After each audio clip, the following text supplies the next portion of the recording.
Good evening, one and all. We're going to be proceeding to work on this animation. It ended up being far more complex than I was originally planning for it to be, but we're going to see it through to its completion. It almost got done. I just was way too beat last time we were doing this. So we're going to be finishing up this shot, and then we're going to be moving on to the next one. It's going to be probably half one for the next one, but until I kind of get into the rhythm of this, we're going to keep doing that. So anyway, if people have questions, feel free to ask. Otherwise, I'm just going to be pressing forward, and we'll try and focus as much as I can on getting this done as possible.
Greetings, Aaron. How you doing? Things are going well. We're getting this underway. This is the next short animation. The goal is to try and make these as quickly as possible, learn the process, and build upon that knowledge to keep improving the shorts as they go along. After this one's done, it's going to be rendered out along with the previous ones that have been done, and then they'll be put together back to back so people can see what the summer of this has kind of been. Well, it wasn't really summer, but it's, up until this point. So I'm just saying, taking a look at something. Okay. The Rumble side started to act up here for just a moment. Are you into Blender there, Aaron? And if so, how long have you been doing it? Just a reminder, folks, we are across 3 platforms right now, so if you're on the Twitch side, this doesn't really apply to you, but if you're on the YouTube and Rumble side, if you see something during this whole ordeal that you think, hey, that was well worth it, consider liking, and if you didn't like it, feel free to dislike it. Better to have honesty, and better to have people that are flesh and blood rather than bots, which bots don't tend to, vote for stuff in one way or the other. They will comment, but they won't like or dislike stuff, typically.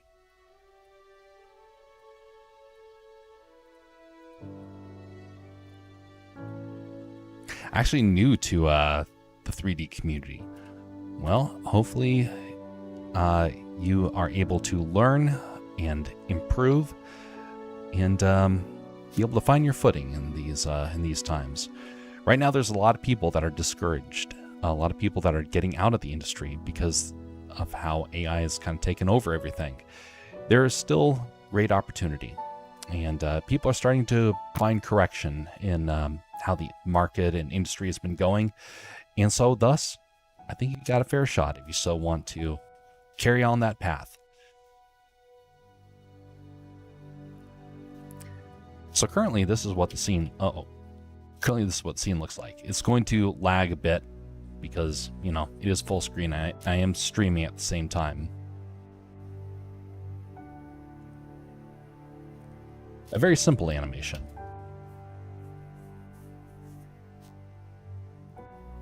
Learning Maya. I got into Maya early on. I gave up Maya when I saw the price tag. And I realized I wasn't going to be able to afford it when I got into the industry. And so I abandoned Maya and went with what my roommate told me I should get into. I didn't believe him at the time.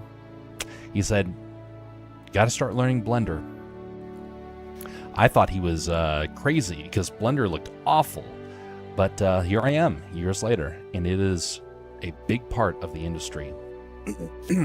And I've been making a lot of stuff with it. Hey, greetings there, Jersey. Not the AI talk again. No, I was talking about how people in the industry have been discouraged by it, but we're starting to course correct. But anyway, Aaron, if you have any questions about the 3D process, feel free to ask. The goal right now is just to refine this animation so it's ready, good to go. And there's not a whole lot of stuff that has to happen. A lot of it has already been done. I'm just playing it back so I get familiar with it. Greetings there, Bastion. I'll be doing some homework. May you have success with that homework.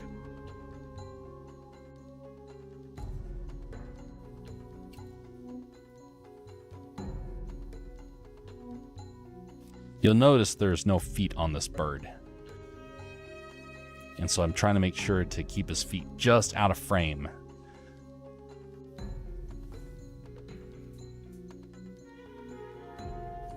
Okay, so it's waddling back and forth. That's what needs to change. And that is using this right here. Yes? No, it's not. That would be this one.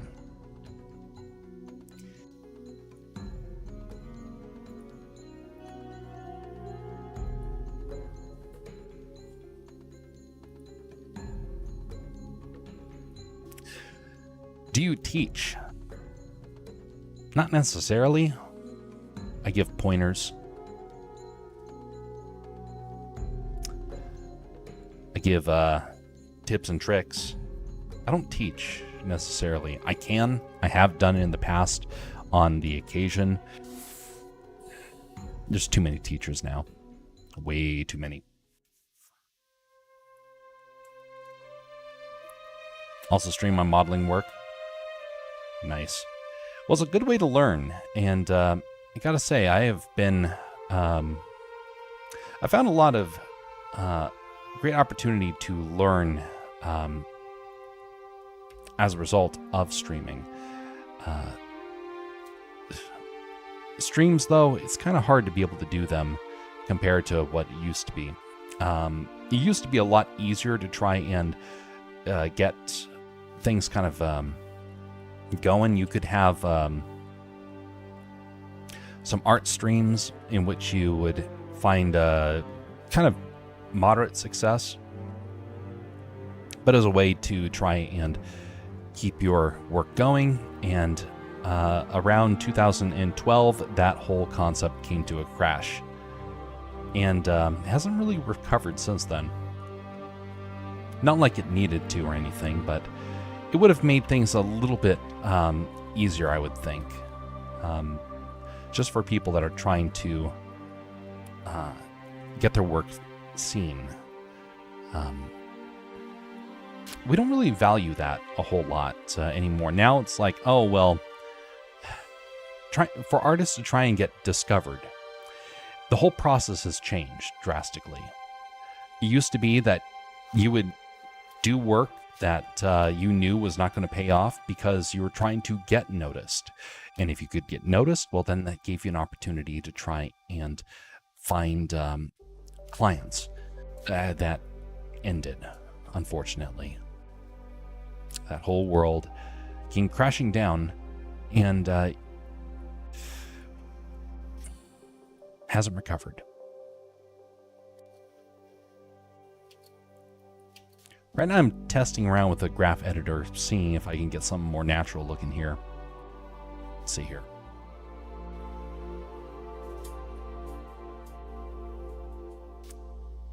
Okay, so we want it to be fast on the turn and slow on the recoil. So it should be going faster at this point.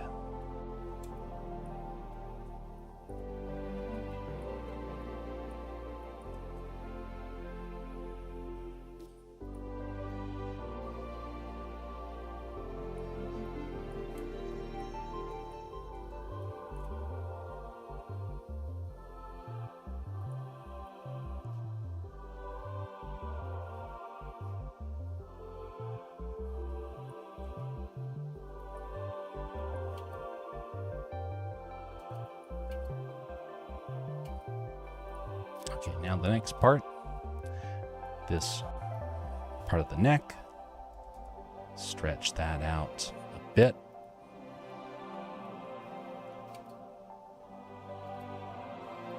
And let's amplify that.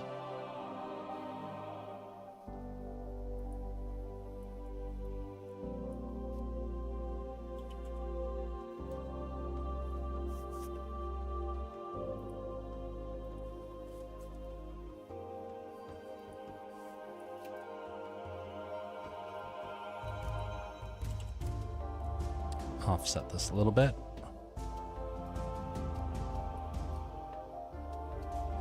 And decrease that strength a little bit. We're going to copy these keyframes here. I'm going to copy them from here and come over here and paste. No, that did not work. Why did that not work? Copy, come over here. There we go. Okay. The first time I used Maya, says Aaron, I was so overwhelmed by it I almost quit. According to Twitch, you're playing Fortnite. Oh, great. Silly Twitch. Okay, well, thanks for the update there. Gonna go over here and change that. Art. There we go. Much appreciated there for that notification. Trying to update all three streams is can get a little problematic. I changed most of it to just discussion, and then for whatever reason last night I decided to change it to Fortnite, and now I'm remembering why I just kind of kept it neutral.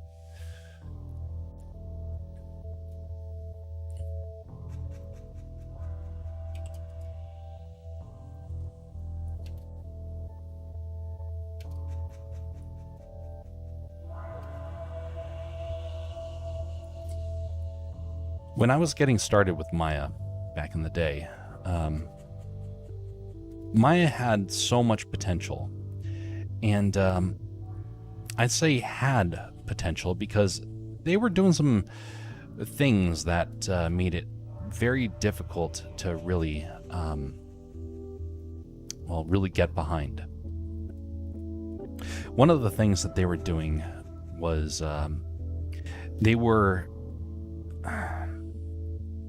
they had a very expensive program, and they were not updating it.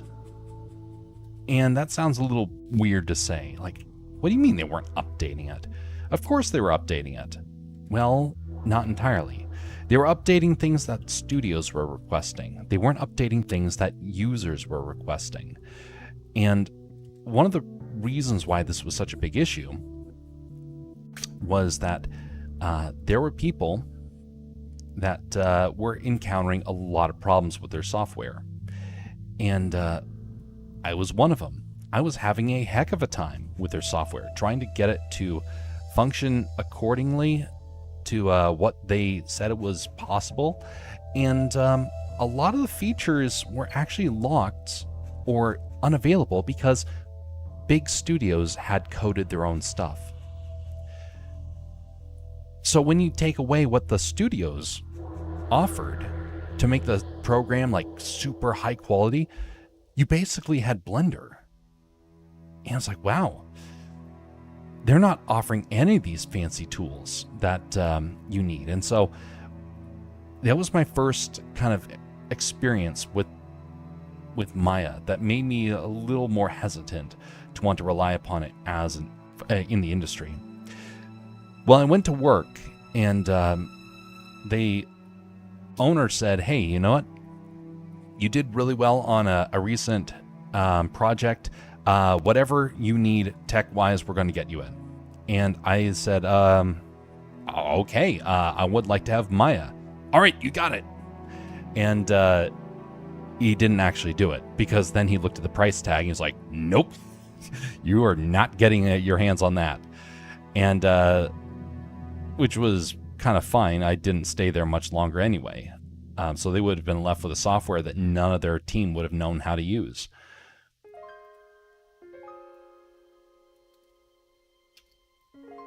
I need to counteract this motion.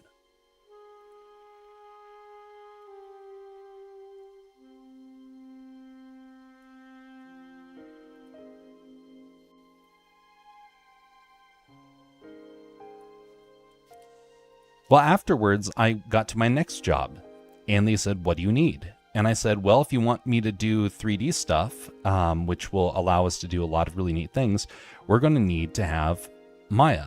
And they said, well, we looked at the price tag. That ain't happening. And so then again, I was like, well, if I want to be able to do 3D, I got to try and find something to allow me to do it. And that's when Blender came back on the scene, because it turned out that Blender had a massive update. It went from a garbage software, and it was a garbage software. It went from a garbage software to a professional, high-quality software overnight. It's hard to even describe just how revolutionary it was. It transformed everything. And it was right around the time that Adobe became super obnoxious. It went from a great software that I used all the time to suddenly being a software I was desperately trying to get away from.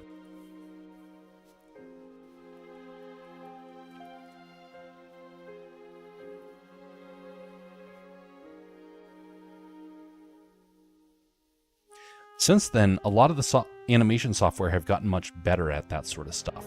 They're no longer trying to gatekeep the way that they once were.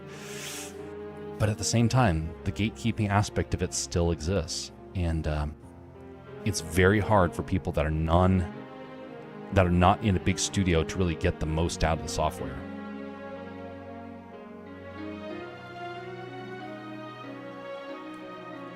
And my roommate mocked me for using Maya. He's like, hey, you're going to eventually start using Blender. I'm just going to call it out. And I didn't believe him. Surprise, surprise. In recent time, Blender is getting some huge updates. I really liked it. It is night and day. I mean, if you look at old footage of what the original Blender looked like, all the way up until 2018, I think, it was a nightmare software. People hated it. And then after that, it was like a miracle. A miracle happened. It became good in a moment.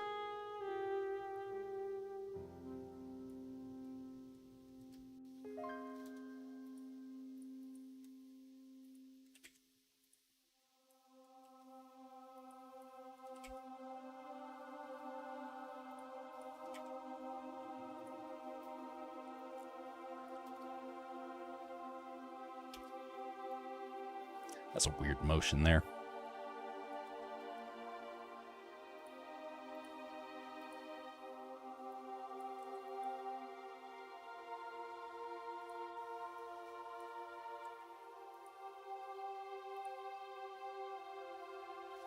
I like learning Blender, but UV was too annoying for me. Everyone's got something that irritates them. I actually had to learn UV editing really early on. And as a result, I got pretty good at it. You learn what you stress yourself to learn. And I had to learn it because no one else was going to do it for me. And so I got better and I improved.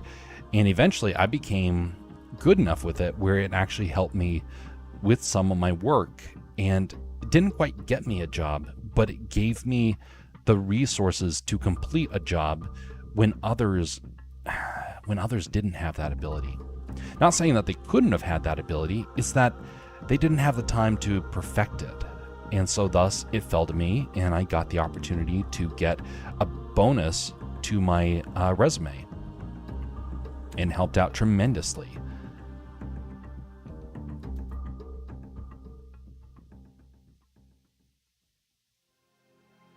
All right, that's probably good enough for the start one. Now we got to work on this ending part. Again, it doesn't have to be perfect. It just has to be better than the previous animation. That's the main goal. A little bit of improvement each time. So now the Blender Challenge started a couple of months back. It actually started on the Christmas holiday of 2024. It was a group event that took place. Several people came in, and we actually had a bunch of people working together on challenges. It actually was really good. There was a lot of potential there. And the goal was to try and do something like that in the future. But we couldn't quite get that group together again, and things kind of fell apart after that. The goal is to eventually get to that position again, where we have the ability to actually do that. But it might be a while longer until we're actually able to pull that off.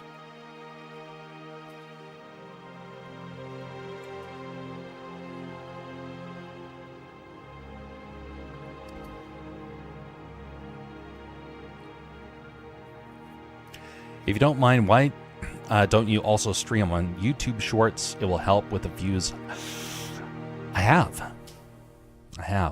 Not a whole lot. I don't have a whole lot of time to do editing. And every time I put out shorts, it doesn't quite pan out the way that I would have liked. It's been a tough go for trying to do the streaming stuff. I know there's a lot of things I could do to get better. There's a lot of things I've done that we're intentionally trying to get better. And each time, something always kind of went wrong. And I realized I could try and chase clicks and views constantly, but then I would miss out on the opportunity for some bigger projects. And so there is a big project that has finally actually come about because of being able to focus on it. And that is this, Castercraft. This website has been where I've been putting the majority of my effort. No, don't edit, just come with live. Live in a short.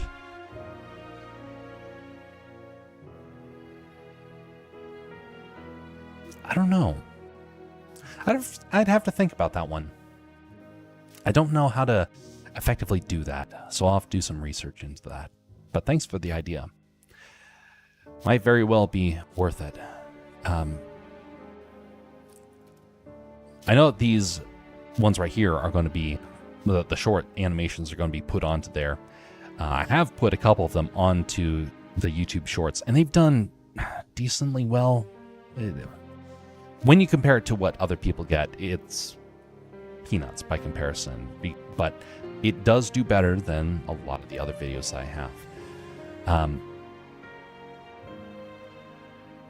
I'll have to think about that, like what sort of stuff I would do to put it out there, because I don't want to become...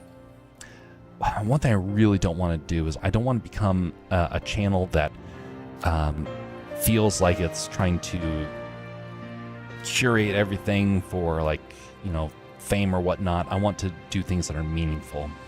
And Maybe I'm just biased. I'm biased against some of the channels that have gone down that route, and so thus I'm very wary about it. That's my fault, though.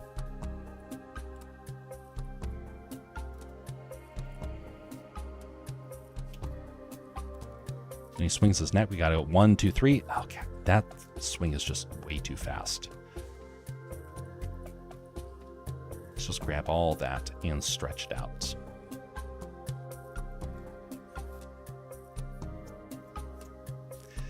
You just need to change the aspect ratio.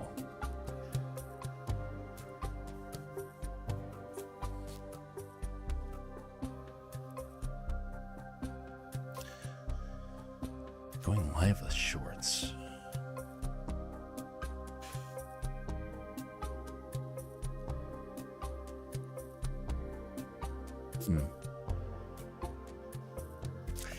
That's indeed curious.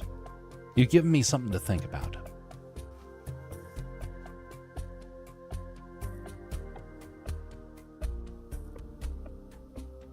How long have you been in the 3D industry?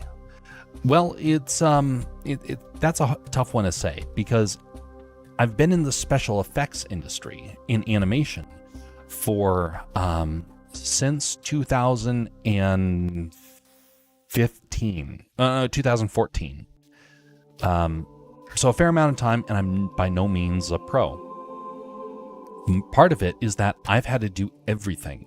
I've had to learn how to animate, to paint, to do 3D, to program websites, to do audio, live streaming, some pretty elaborate presentations, printing, all over the place. I had to be a Swiss Army knife, because that's how the industry functions these days. So thus, I never will become a master of anything. I'll become deeply passionate hobbyist, you could say. A hobbyist that actually, is able to make a living, even though it's nothing where it's not like I'm going to make a fortune doing this stuff. Even if you do, even if I did, I would be like trying to turn that into like the next project. But anyway, it's been a fun field to work in. But man, is it? It is indeed crashing, and fortunately, it seems like it's starting to stabilize. There's some projects that I am working on right now where there's some neat potential with it, and that would not have been possible about 2-3 years ago, and now some of them are becoming possible again, which is good to see.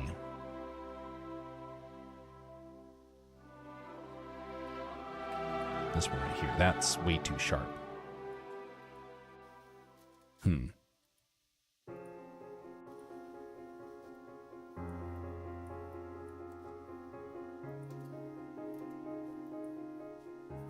Jack of all trades. That's me. I'm Mr. Jack. Jack of all trades, that is. You need me to do something, I'll do it for you. Want me to wash windows for you? I will do that. By the way, I did wash windows for a time. You want me to make pizzas for you? I'll make a pizza for you. I did have to make pizzas for a time.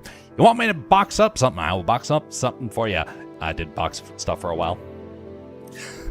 Make a whole feature-length film all by yourself?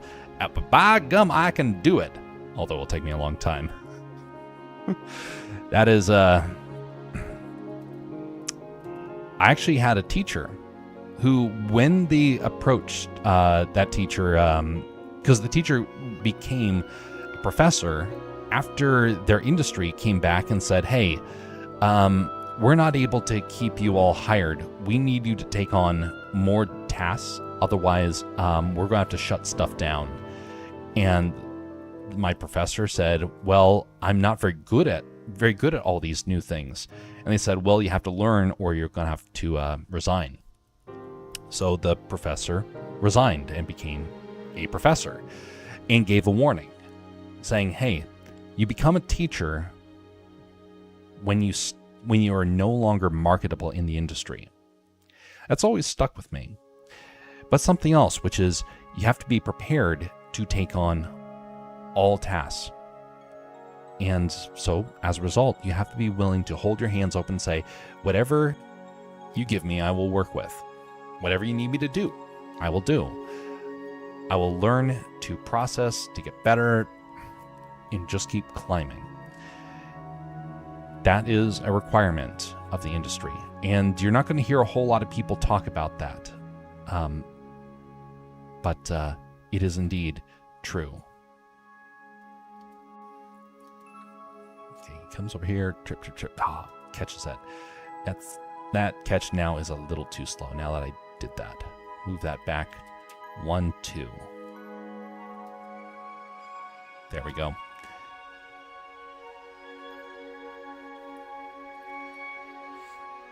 There's a lot of people in the industries that are, well, let's put it this way. There's a lot of people in the industry that refuse to work outside their sphere. What? Animate something? All I do is model stuff. I can't be required to animate. Well, they lost their job. What? You want me to texture something? All I do is model. I'm not doing that. You lose your job. What? You want me to come in and do voice acting when all I do is animate? I'm not doing that. Okay, maybe you won't lose your job for that one, but it is something where you have to, if you're willing, the doors fly open for you. If you refuse, the doors close. People want folks that are energetic about what they're doing. And you know what? There's some incredible opportunities if you maintain flexibility. Hard labor does not go unnoticed. It may go unpaid compared to other stuff, but it will not go unnoticed. People will notice, people will care. And sometimes it comes out at strange times, and you're like, just when you're getting discouraged and you're like, I don't see any future here, sometimes that's right when things are about ready to change. Sometimes that doesn't happen though, and you have to be willing to accept that times are not always going to pan out exactly the way you want. You know, I don't like this resting animation. Once it comes up to here, we're going to actually just remove the rest of this here, and we're going to have it where he's just carrying it off the scene from the side. Okay, let's go back to here. Yeah, there we go. We'll just go up to right there. Come back to here. And this part. Stretch that out.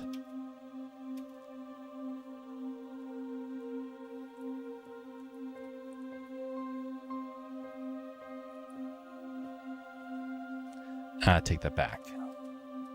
Come right here, and we will arch the neck.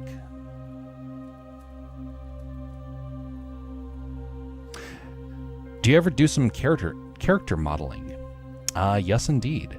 There are some shorts that you'll see over here on the YouTube channel. I do all the modeling myself. I don't use other people's stuff for the most part. There's the occasion where I'll use something in the background, but I try and use things in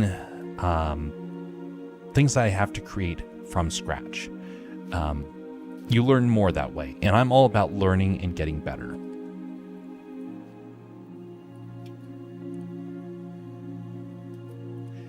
Okay, so now that should be good because he's going to go off right when the camera hits the wall, I think. Yeah, his head should be beyond the wall at that point. Do the eyes also move? Yes. But now here's the thing. Eyes are the very last thing you animate. So now I just finished that animation. This is the character right now.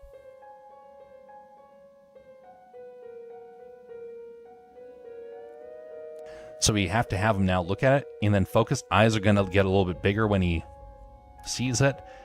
And then it's not top-notch quality animation. I know that for a fact. But it's good enough to actually become rendered at this point. Well, once the background elements are in there. So we're going to come right here, and we're going to start the process of animating the eyes. So this is the main focal point of the eyes. So right here, the eyes are able to rotate around like that. I'm also able to make them go off in different directions. Because of how birds are, the eyes are going to start out actually as being off to the sides. So that means we're going to put one over here and put one over here.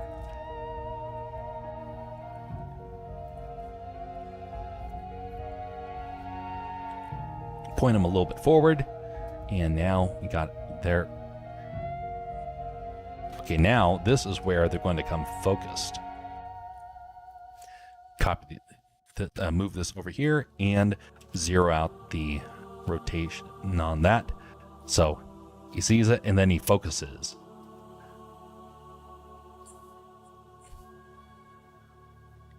Whoa, sandwich.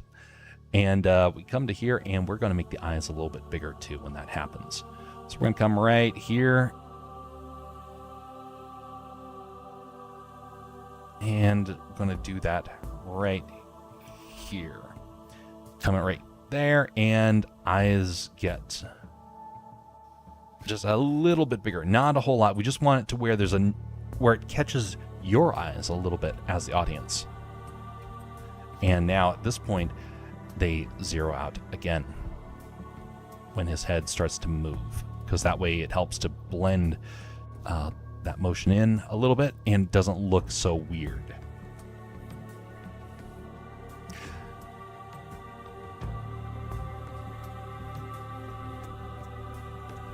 A little wing flap after the sandwich is grabbed would look cool, but take lots of time to make. Yes, which is why this character does not have wings. I have done winged birds before. There's great potential with it to turn this into an actual rig, but the goal is to focus on the other animations that are going to come after this. This is supposed to just learn the process to get better at it, because it takes me so long to try and do animations. A long time. So the goal right here is to focus primarily on just getting this process done. This is the first character animation I've done for this. Well, second. First one where it's actually a main character. The other one's just a bird that's flying through the scene. All right, so now I have to start the process of layering the background. Now this is where I have the ability to use other people's images or 3D models or whatnot, but I want to try and do one building, and then that will be duplicated. This is going to be part of a street, and then we'll proceed from there. So let's start off by just getting some basic textures out there for the street. Okay, wait a minute. There's a problem with the bird. I was thinking that was going to happen.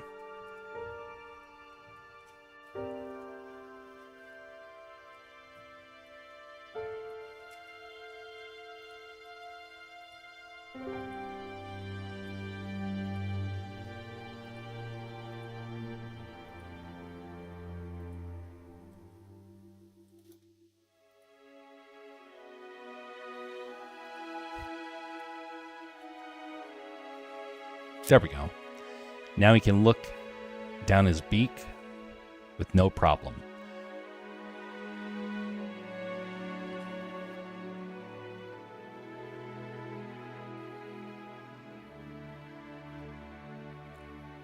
All right, so textures. We want a stone street. I don't think I have a stone street already in here. I do have some textures from the previous animations in here, but I'm not currently seeing that. So we're going to come up with a shader from, what's this group called again? I'm forgetting. BlendKit. That's it. BlendKit has been great. Big fan of what they've been doing. Textures.com was actually just as good until they started putting up a paywall, and then it caused a lot of problems. I'm not a fan of them anymore. One thing I'm not a fan of, though, is this recent UI update.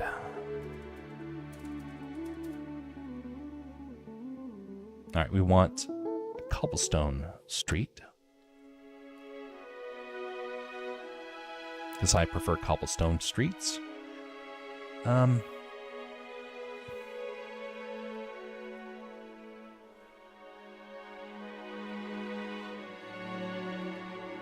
Just gonna want to see what other options they have here. Oh, it's kind of nice, although it's more for ruins.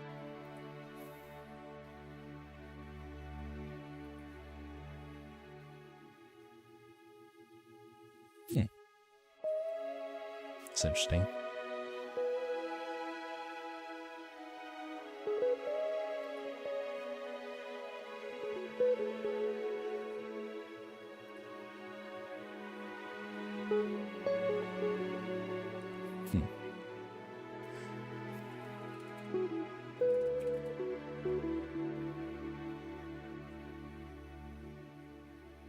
Not a whole lot of great options for this.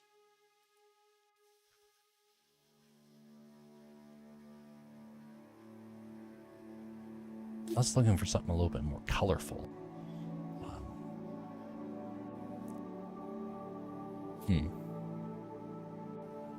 I grew up in Germany, and so I'm very used to cobblestone being everywhere. And when I came back to the States and realized it was all asphalt and concrete, I was not a fan. I missed the cobblestone streets. Okay, you know what? We're going to go with this one. This one's close enough to what I was kind of wanting. What are my PC specs? So my PC was custom built. I made it myself. It was off of the foundation of another PC. I ended up swapping out basically every part. So technically, it is a custom one. But anyway, I have a AMD Threadripper. I got an earlier version, so it's kind of weak compared to what they currently have. I have an NVIDIA Quadro card, and that has been indispensable. Both of those were designed for processing. It is not good for gaming. If I try and play a game on high resolutions or high textures, it crashes. My PC is made for long renders. And gotta say that it can get a little frustrating. But I have had to use this thing for so many commissions that it has panned out wonderfully. I have definitely got my money's worth out of it over the years, and I hope to get a few more months or years out of it. It has been around for about 10 years, so yeah, it's getting old.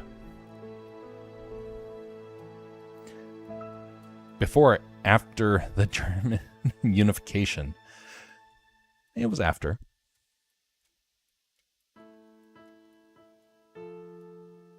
Mostly.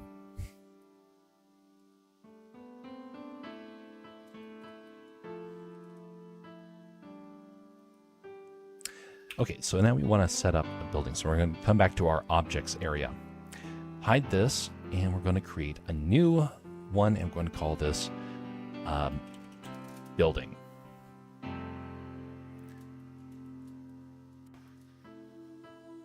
$10 years, yep.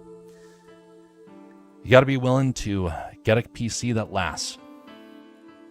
You're not going to see a whole lot of people that are going to be, willing to put up with a machine that gets that old. It is sluggish at this point. It is not nearly as good as it used to be. But you know what? It has served its purpose well. And I am grateful for how long it has lasted. It went through a massive earthquake. It destroyed the motherboard. I had to replace the motherboard. But it has gone through a lot of videos. It was a big price tag. Your background songs are a good choice. Where can I get them? So, this is a little bit of, this is kind of an interesting sort of tool that I have going on here, because it's technically through the website that I have here, but it's not my music. Right now, you are currently listening to music that is from Halo. So Halo music is currently playing. There's other ones here like Skyrim. There's some Creative Commons stuff like smooth jazz, some lo-fi stuff. But yeah, it's all being run through here technically, but it is right now Halo music. I also have the other ability to do, like, you know, stupid little sound effects through this.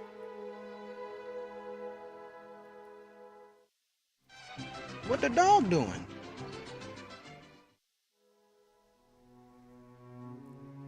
Anyway, it's all just Halo music from right now from the soundtrack. Greetings there, Wolfie. It is going decent. How are you doing, sir? Right now we're in the process of getting a building set up so we can be able to have it for our goofy looking duck here. And goose, duck, whatever it is. It's an interesting bird. But getting some buildings for the background. What have you been working on, sir?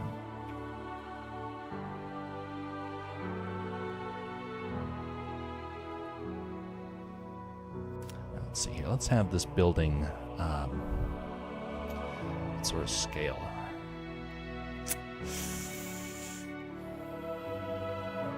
10, 20, 30. Let's go with 40 feet. And the ceiling here is going to be more moderate sort of ceiling. Let's have an 8-foot ceiling. Let's change that. Let's have it 30. Wrong one. Let's have it 30 foot. Here we go. You need to go? Well, thanks for coming by, Aaron. Hope that you have some good success with your modeling and your animation. Hopefully you are able to find good success with that. Thanks for the idea about the shorts. I might do that. I'll have to look into that.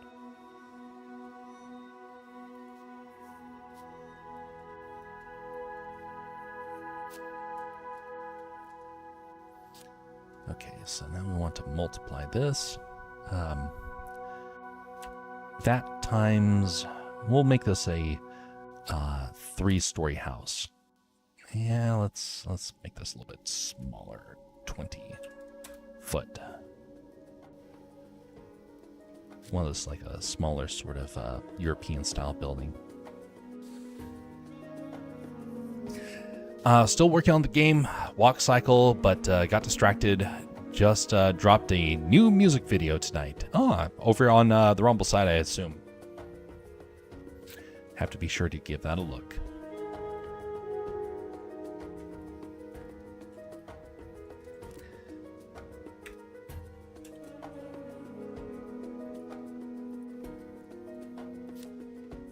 All right, I want this to be a 7-foot door, and make this 3-4 feet. Breath of Edits, greetings. How are you doing? 3 and a. Well, let's make this 4 feet. What have you been up to, Breath of Edits?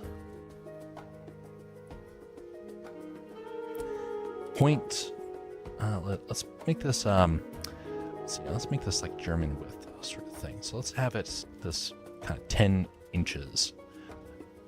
Should be good to go at this point. Grab this, move it over here.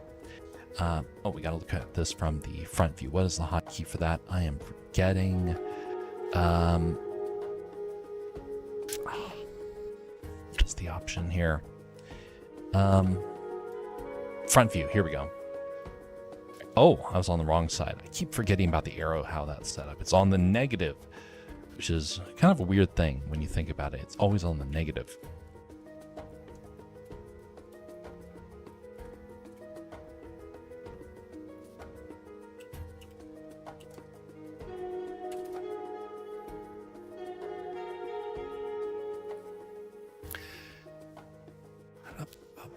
Let's see here. Can you do a Calibri character? Calibri? I don't think I'm familiar with that. Oh, okay. I recognize that. All right. I didn't know that was what the name was. Technically, yeah. I mean, it's art. Trying to figure that sort of stuff out is, you know, relatively easy. I assume that this is what you're kind of referring to. Characters that kind of look like this, where it's almost like a cute little anime sort of style.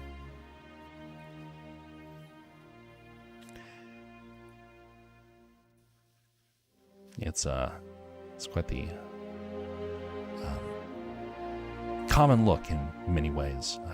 I'm quite familiar with that from when I was living in Japan. Best animation. Best animation. What is the best animation? It would probably be this one right here.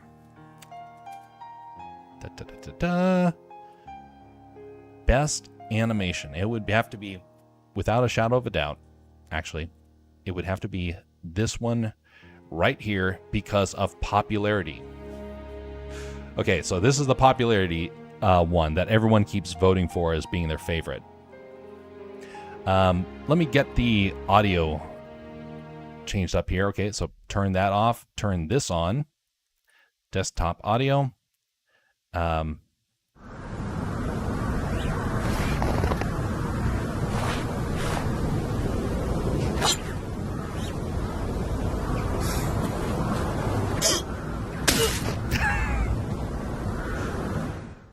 That was a fun one to make, but that was a challenging one.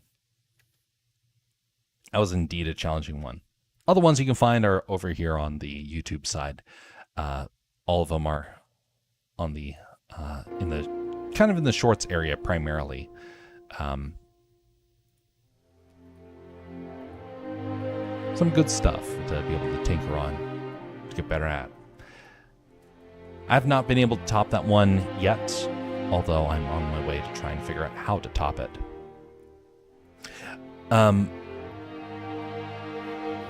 I lived in Germany too, but it was for a month. How much time does it take? That one, well, I had to model the character and rig it, and I was learning that in the process. I was not very fast at that. I think in total, it was probably about a good solid 40 or so hours. It was an experiment. I was brand new to that sort of stuff. Near Dusseldorf. Good old Dusseldorf. I was in Ramstein and Rhein-Main. It was a good experience. But yeah, the animation probably took around that amount of time. It was by no means a walk in the park or anything.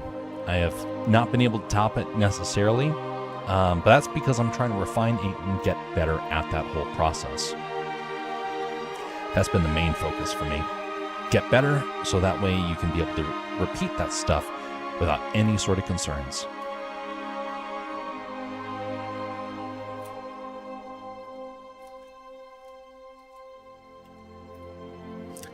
Then we want to bridge this, bridge the edges. There we go. Got our door frame.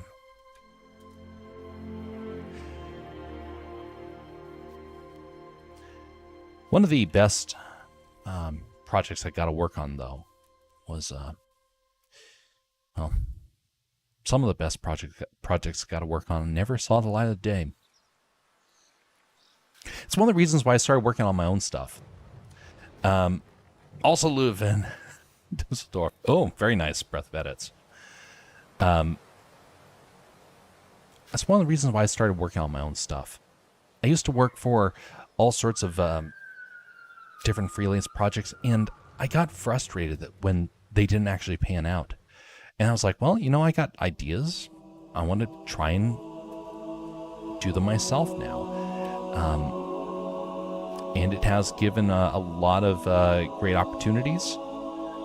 I've learned a lot along the way, but as a result, that means I am not nearly as effective as I used to be, because I used to be working for a manager who would give me like all the pointers of how to actually pull off that stuff. Now I am my own manager in that sense for my own stuff. I have the ability to make decisions, but it doesn't necessarily mean that it's going to pan out very well. Sometimes it means I stumble through it because I have to answer to myself. And sometimes you're not going to be very good at being able to figure that stuff out. But that's why you get better at it slowly but surely. Ramstein is also close to Dusseldorf. Is it a city or just a base next to some village? Ramstein, that one is, there is a town there. But I don't remember if it's like right on top of the town or if it was nearby. I missed that time over in Europe. It was beautiful. I loved Europe so much. Germany was a great experience.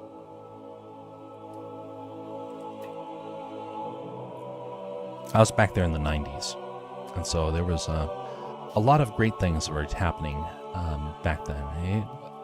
It is, I know it's never going to be the same if you try and go back to somewhere. And I learned that the hard way when I got to go back to Germany a couple of years later. And it wasn't quite the same experience, and I got depressed because I remember Germany when it was like this way, and it wasn't. It happens.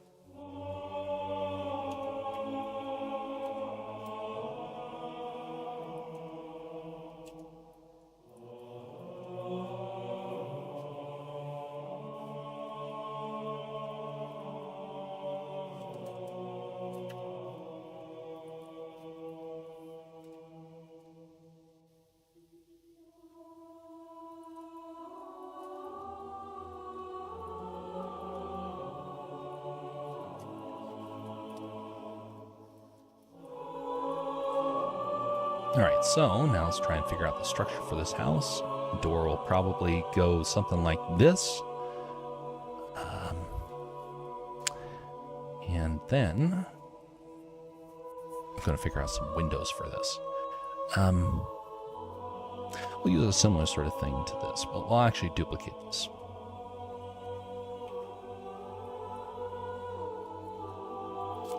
Add some edge loops in there, and delete this right here. Now we'll mirror it.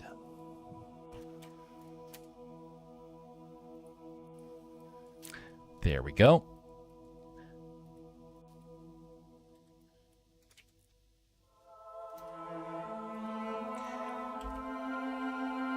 Sometimes you can have,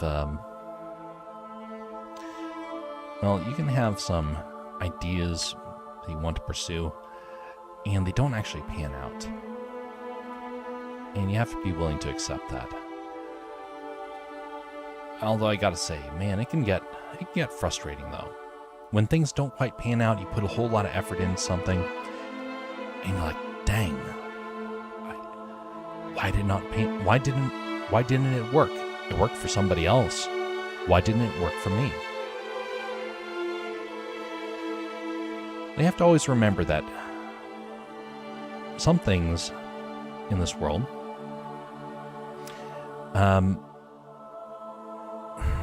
unfortunately kind of only happen when somebody gets to it first. Some people are going to have success, and you'll try and duplicate that success, and it never quite is repeatable. And so you end up chasing somebody else's dream, somebody else's success. And that's a hard one to have to try and deal with, because you have dreams just like everyone else. And when they don't pan out, well, you start thinking, did I followed the rules. Everything was written out. I followed the manual. Okay, this isn't a manual, but it's the closest book in which I have actually gotten inspiration from. I followed a manual. I read all the books where they said, learn how to do this and find instant success. That stuff never pans out. Never, ever, ever, ever pans out. Usually those are scams. When people say, hey, follow my easy how-to guide on how to become a multimillionaire. Sure, you're just going to go around and tell people how to become a multimillionaire just out of the goodness of your own heart. Right. If it was so easy, well, then everyone would be a millionaire. But if everyone was a millionaire, then who would actually do the manual labor? Yeah, things like that. But if you have a dream and you're like, hey, I want to really make a short film. Other people did it. People had folks that volunteered in a moment. Kind of reminds me of this. I kept the window up so that way it won't glitch on me like past times. Go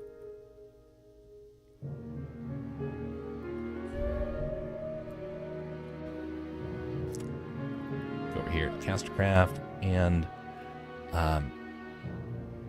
social posts. Where's the social posts?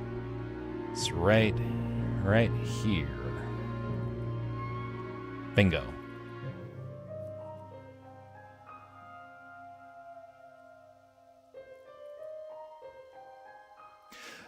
I want to make this as a short film. It will take a lot of effort. It is supposed to be it's supposed to be a fairly simple project. 3-4 minutes, 5 minutes max. It's story driven, so thus it doesn't require a whole lot of animation. But you can follow the how-to guide of when people say, hey, follow these steps and you will become able to accomplish all these great things. You'll be able to make the business that you have planned. You can make the animation you have planned. You can make the short film. You can make the game. You can make the book. Any number of things. And people will give you the how-to video to be able to achieve that. But then it doesn't happen. Who's to blame at that point? Well, technically, nobody. Because everyone's approach is going to end up being different and nothing ever quite repeats. Same thing if you go back to a place after many years.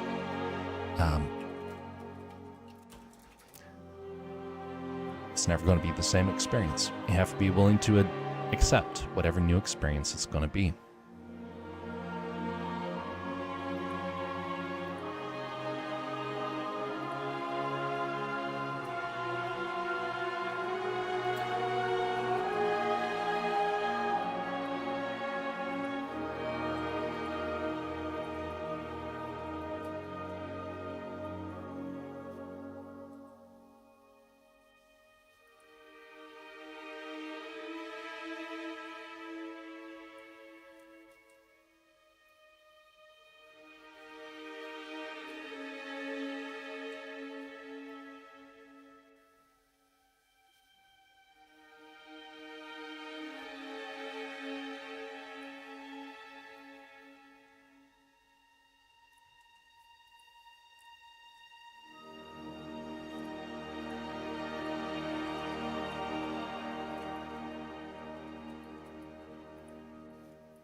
All right, that's a simple, easy to do window, and that is good enough.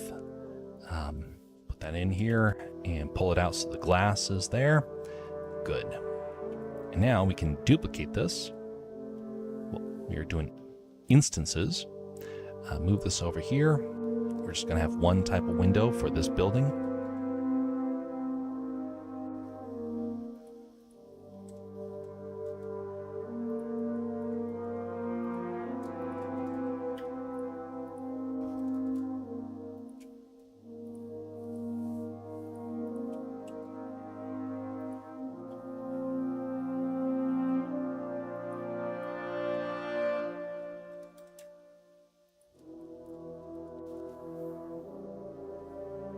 I think I'll change the main art style again. Colorful line art is fun, but there's a little room for error.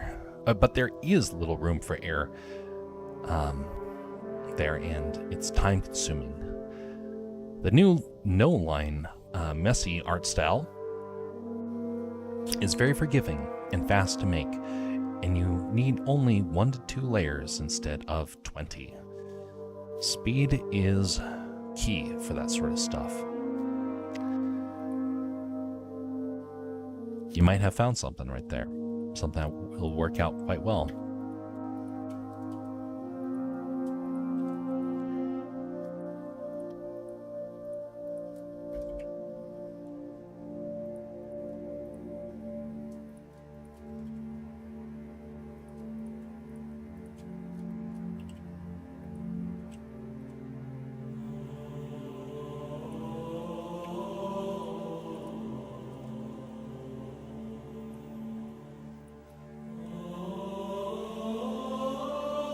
All right, so next we're going to add a little extra detail on the top portion here, because we don't want these to be cookie cutter houses. We want them to have a little bit of life in them, and so thus we're going to put some little areas for flowers out front.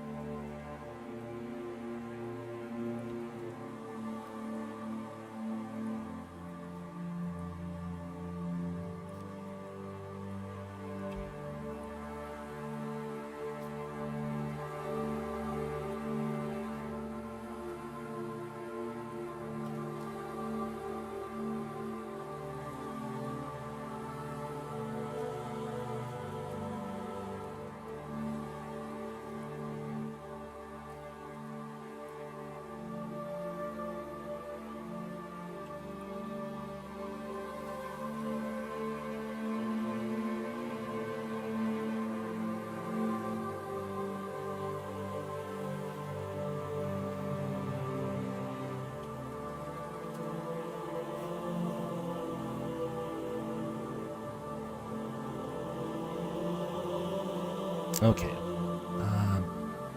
Which one of these windows do I want to draw inspiration from? Oh, actually, this is actually a nice window. Okay, I found a window design that I want to try and replicate, but it will require me to go back and correct this window here. Because of how I set this up, all the windows are tied to the same one. That allows me to make changes to all of them simultaneously. I'm going to widen this window a little bit. And then I'm going to grab this middle area right here. Duplicate that.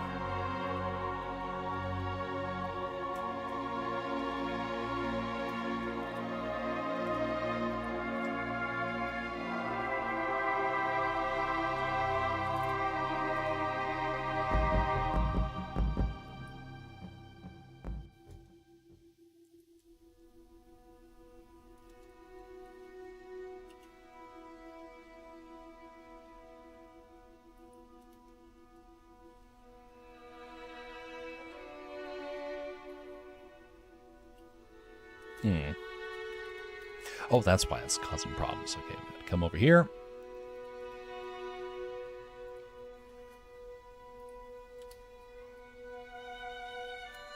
Hide that, and then duplicate the rest of that.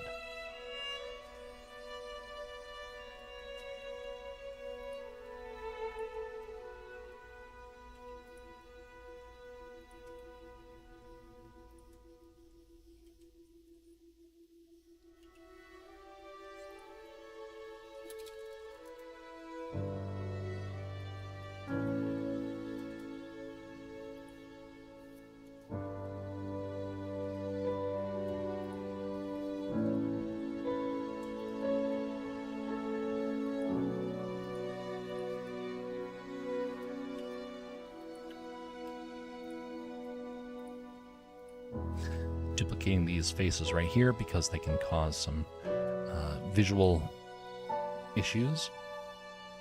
Turn off that for this part of it.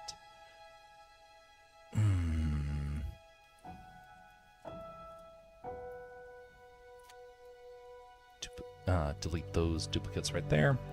And there we go. That is much better. Oh, wait a minute. There's one more area right here. Delete. Sensational. All right, we have our window.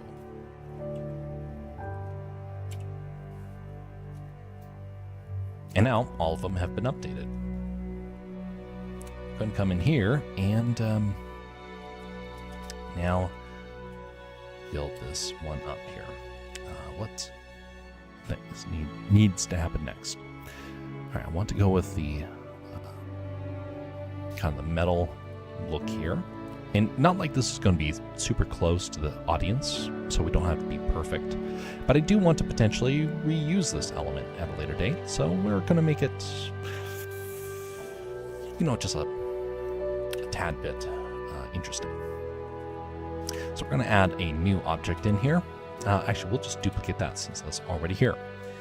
We're going to grab this face, invert, and delete. And we're going to bring that on in like this.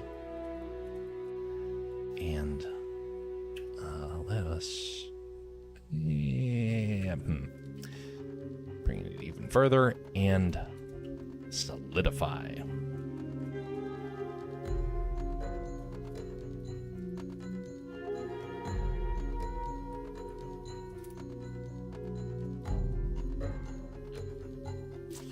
Why are all the windows colored differently?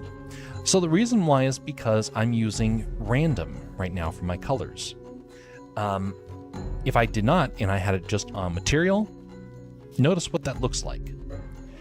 While this can be helpful for some types of modeling, if you want to see the individual objects, you come to random. This makes it easier just to visually have it stand out, especially when you haven't textured and everything yet. Right now I'm still in the process of developing this scene, so it's not like I have everything good to go just yet.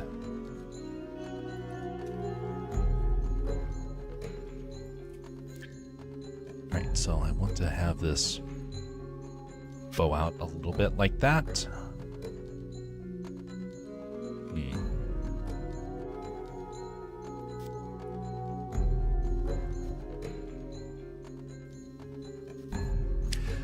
One of the things where people are, to kind of go with my idea from earlier, where people become the first at doing something and they become the experts, and it's very hard to try and duplicate their success.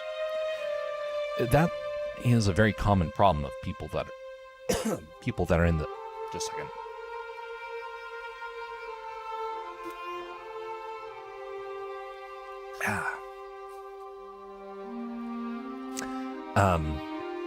People in the streaming world, everyone wants to become a streamer, and it's not panning out for people. And part of the reason why is because, well, the industry is already saturated, and trying to duplicate other people's success is really, really hard. And so thus you can't really pull that off again. That's why people can give all the suggestions of how to do something again. They'll even try and recreate their success to show people how easy it is. But they never tell you that they're using the clout that they had beforehand to get their channel successful. It makes a lot of people believe they can actually get somewhere, and thus deceive them in that process. And they just sell a bunch of books in the process of how to do it. So you don't confused? Yes, precisely. That is why I have it.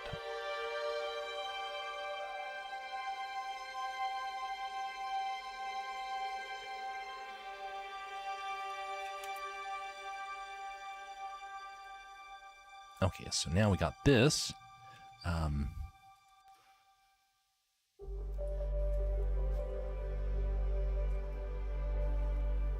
that in, and now we're going to turn this into an array.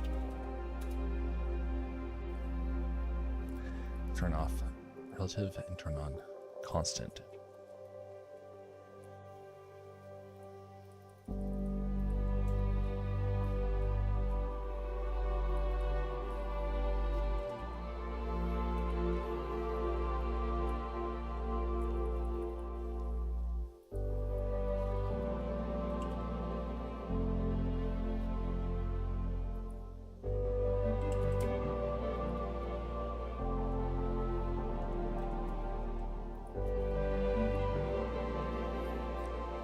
Now we're going to duplicate this. We're using the control.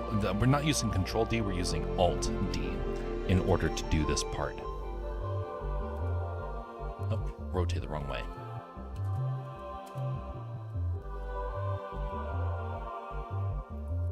And now make this 3. And in doing this, we also have the ability to then mirror it.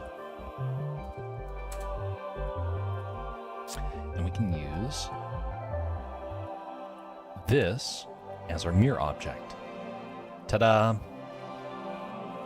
Now we're going to do something I've only learned recently, and this will actually make this whole object repeatable, kind of like the windows, but it's a little different.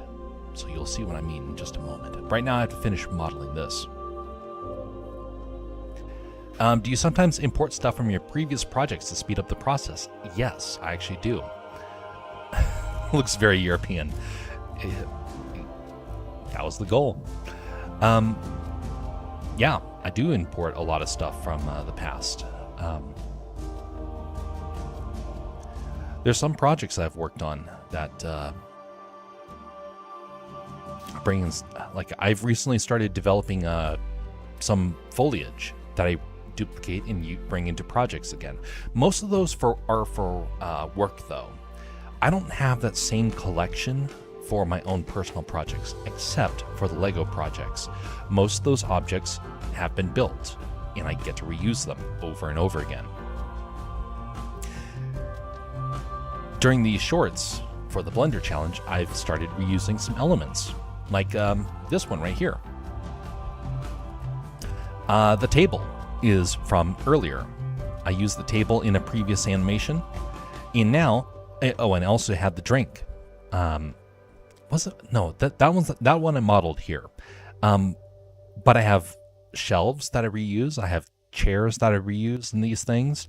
And the goal is during the Blender Challenge to start building up this collection that I can just throw stuff in there at will and be able to use.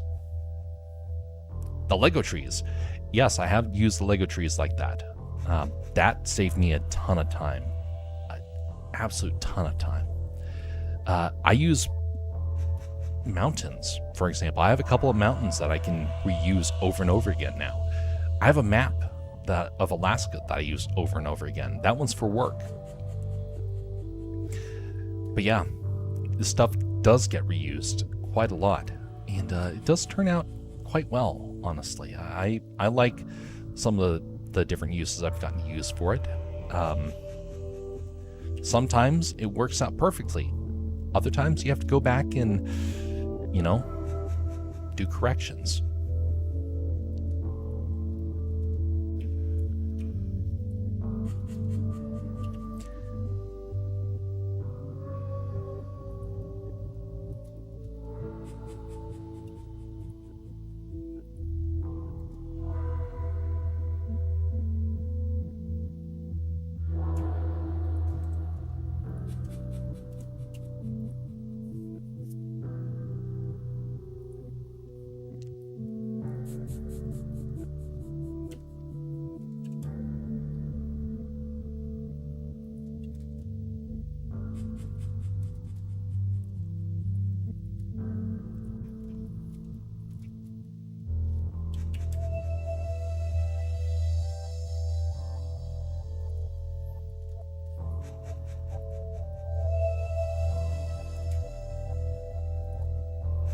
So now that I have this, I'm able to grab this right here, and copy the solidify to this. And I'll reverse that. I'll make it go in the opposite direction. -1. Never mind. There we go. -1. And we'll round out the edges just a little bit. No, actually, that's not how this is. This is supposed to be where they're the end of pipes here. So we're going to add a little bit of a bevel to this, and then delete the faces. Maybe we'll make the bevel a little bit larger. Make it out to there. Delete faces.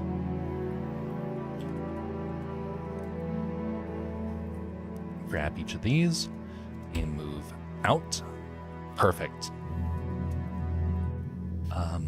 And then the last part is that this is... Well, now there's a couple of different options here. I guess I can grab this right here and duplicate this over like this and extrude that out. Bring that down, and now we have floor for that.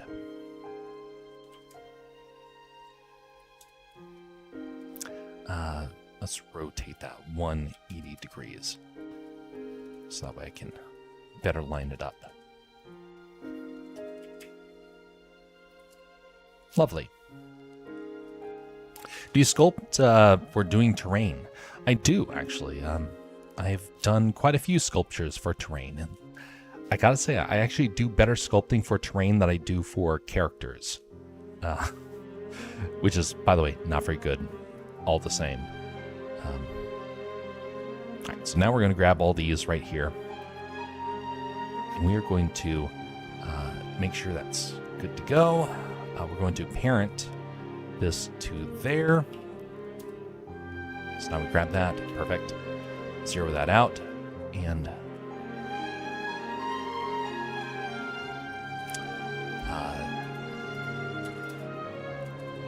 metal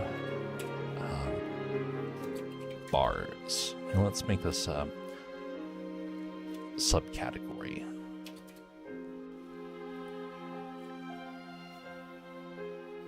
So now that I have that, I can hide that. And I can now grab in a collection instance. I want the metal bars. And I want it on the top most area.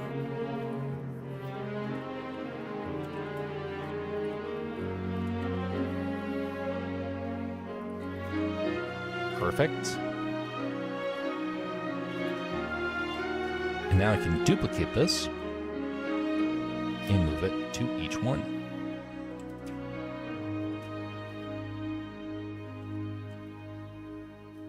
And just like that, I have created instances, but they're actually based upon a collection. I can't go in and edit this directly. I have to go into the actual original collection to edit it. Unlike the windows, where I can go in and I can just start editing it right now. The windows are one object. These collections are many objects together.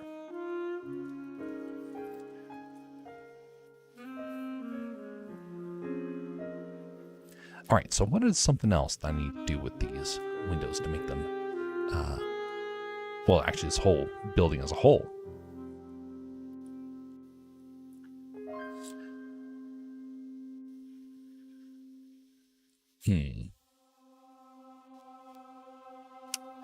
Well, it looks like there are shutters on all of these. All of them have shutters. Well, not all of them, but a great many of them. We're not going to do shutters. Shutters...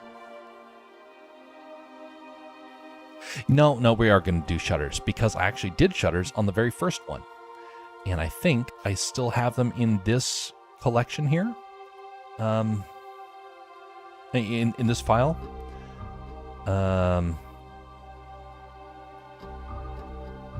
No, I don't. Let me go back to this scene right here.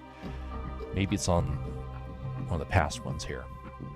Hide that, bring back level 1. Aha! I do have it.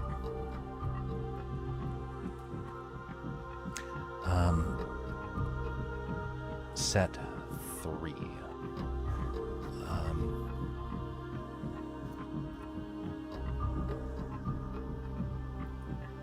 Please don't be another file.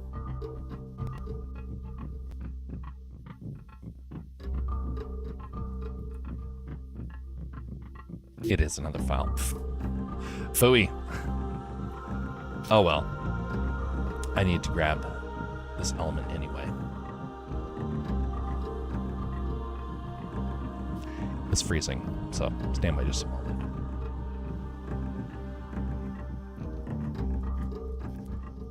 All right, so we want to grab. Oh wait, no, those aren't shutters. It's just a standard window. Okay, you know, we're not going to bother with that. Return to original file. We'll add that in at a later date. We'll just make shutters. Won't take but a moment.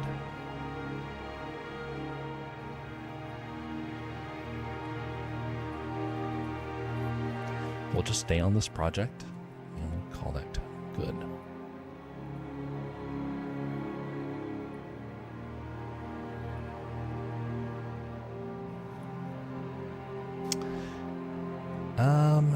You know, it's time for some DK.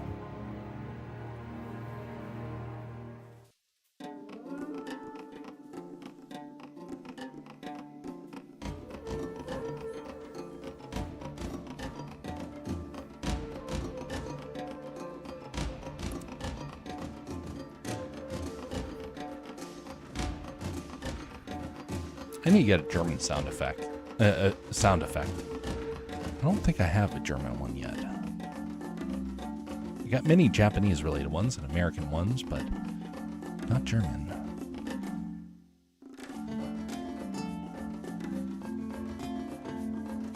For all the people that actually like the Halo music and me changing it to Donkey Kong, they're having a feeling of betrayal.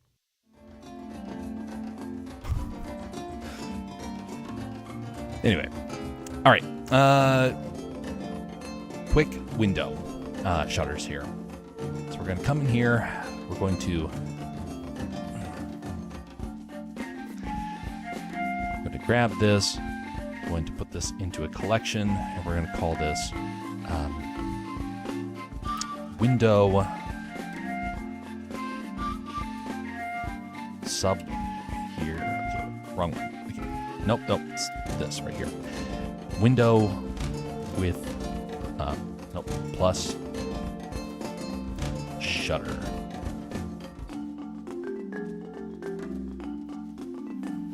Listening to Splatoon soundtrack nonstop.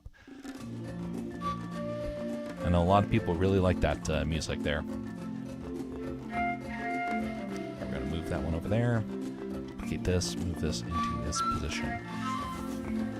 Copy X, copy single to select. There we go. Okay. Focus on this. Going to add in plane 90.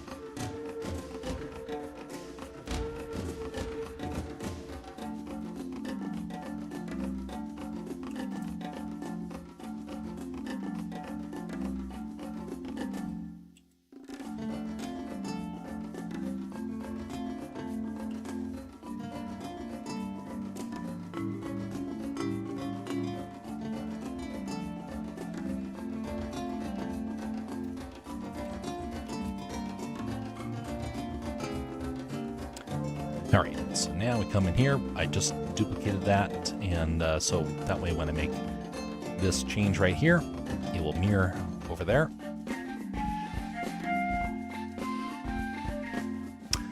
But I forgot I have to also change the rotation and scale at the same time. So change X rotation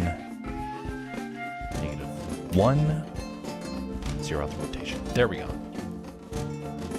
Perfect. Move that on in. And grab these on the outside. Extrude inward.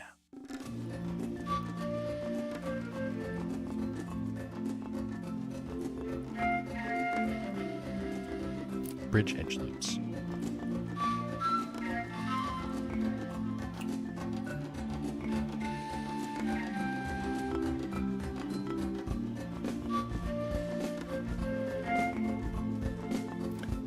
Right, we want the shutters to have slats on them, so we're going to come in here and going to add in another plane.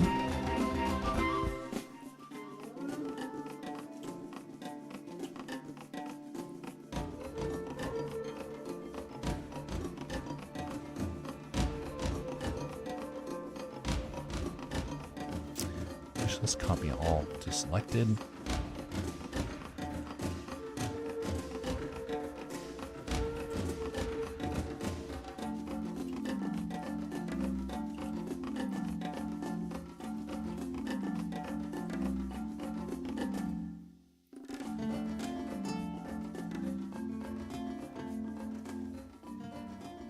They're going to lean this way because when they're closed, they're supposed to have rainwater fall away.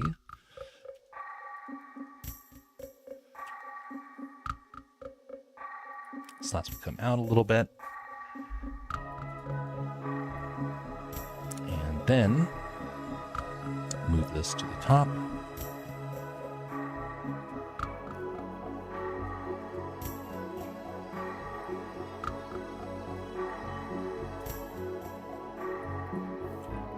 Solidify.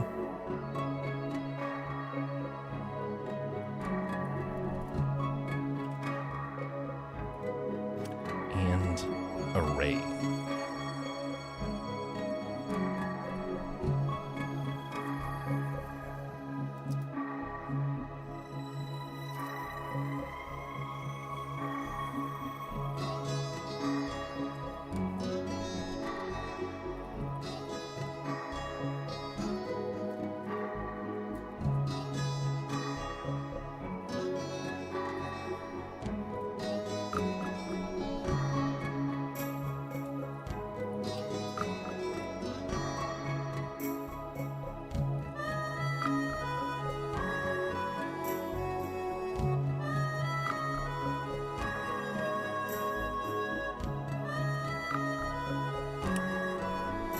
Duplicate that.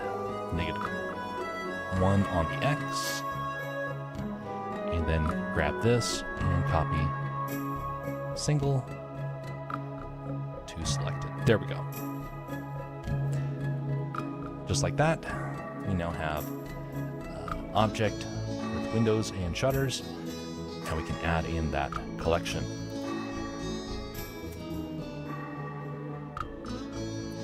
Grab this up here, copy all to selected.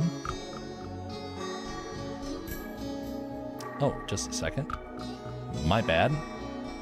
Grab that, and put into windows and shutters. There we go.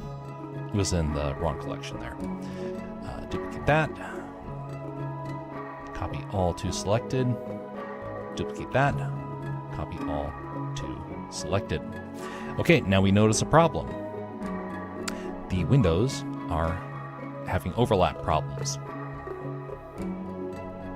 So we got a couple of different options. One of my preferred options at this point is to just widen the building. I started out narrow, and I have no problem extending it out.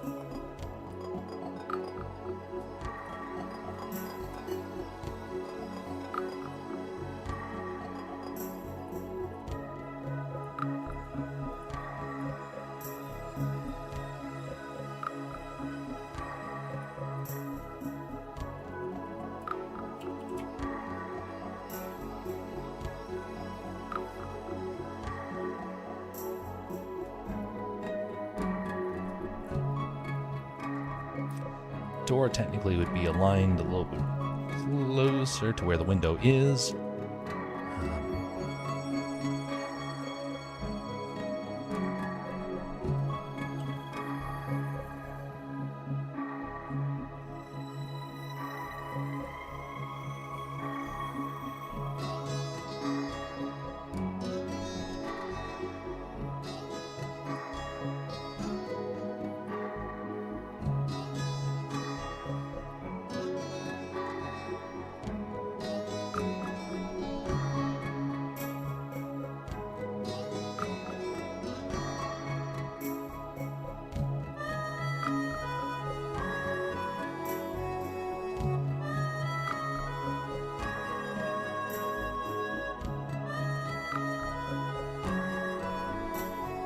Gonna get more water and be right back.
This is frustrating.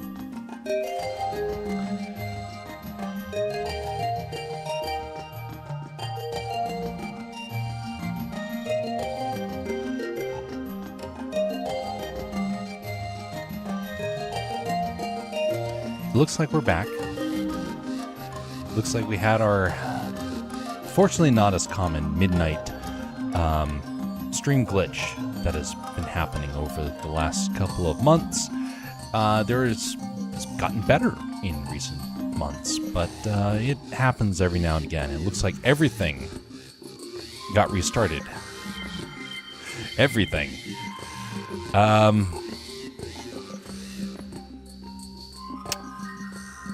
Okay. Let me see if it's working again on the YouTube and the Rumble side. Everything. All right, it is still working over there.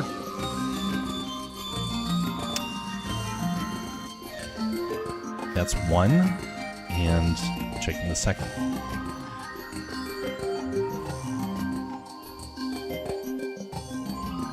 It used to be when that would happen that there would be a very good chance that everything would just crash beyond recovery. Thankfully, that is not as common. We had a lot of streams that got canceled early on. Hours and hours of content that just kind of evaporated in a moment because we had all sorts of problems. And so I'd be like planning out an entire stream, and it all would come crashing down. We'd have to wait 2 days for the stream to actually be viable again. It was a very irritating thing. Again, thankfully, not as common.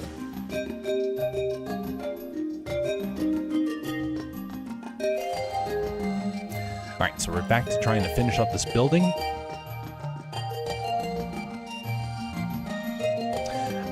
You know what happens when you're just so very frustrated with the stream and you're like, oh great, now it's going to just start glitching on me? Makes you want to...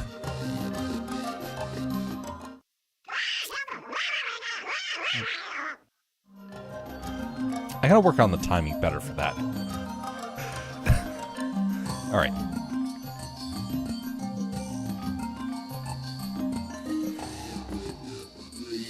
That.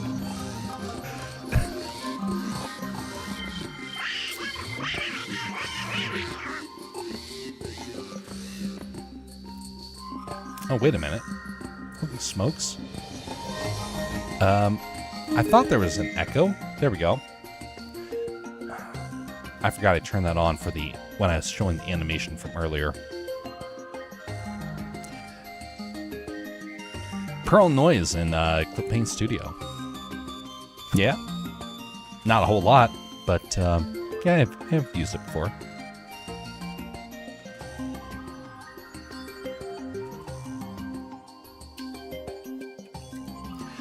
A lot of filters are very useful. Clip Paint, though, I gotta say, I'm not a fan of their filters. It causes a lot of problems, and they're getting better. By all means, their tool is getting better, but filters were obnoxious early on. And so I just never used them. I used them in every other software. It's kind of weird. I used to work primarily in After Effects. It was my #1 software. I was a master at After Effects. I still am in a couple of ways, but their tool has gotten so very problematic. I don't use it anymore. I got rid of it because I just could not stand the nonsense that was happening with that program.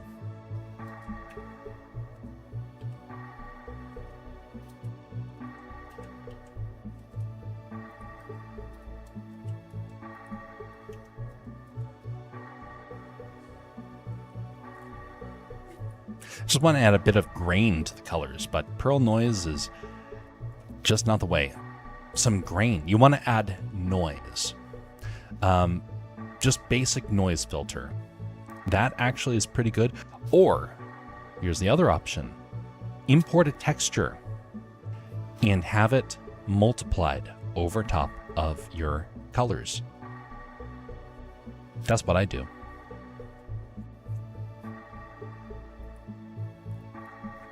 There was a drawing that I got to do a while back where I did a series of effects like that. I've not used that technique since, but it turned out really well. It kind of feels like cheating. Not for when you're doing a texture. A texture is technically part of blending. It's a basic photoshopping skill that has been around since the dawn of photography, basically. People back in the olden days would use it for painting. So yeah, there's a lot of ways that you can help out. It's like, think of it like this. You have your paintbrush. Your paintbrush gives you many different types of textures. When you're working digitally, you don't have a paintbrush that has the same level of possibilities. One of the things you can do is use a sponge to add some texture.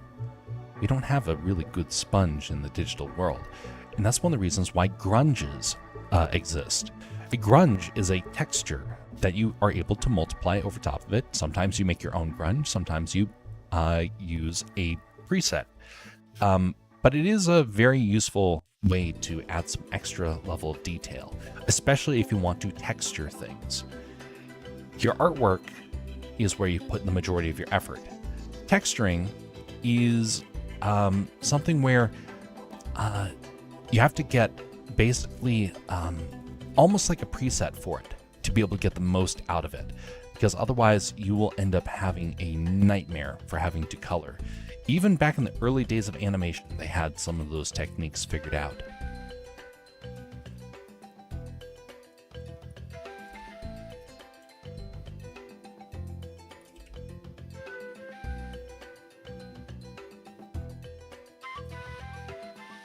Just finishing up the image, I want to make it a little grainy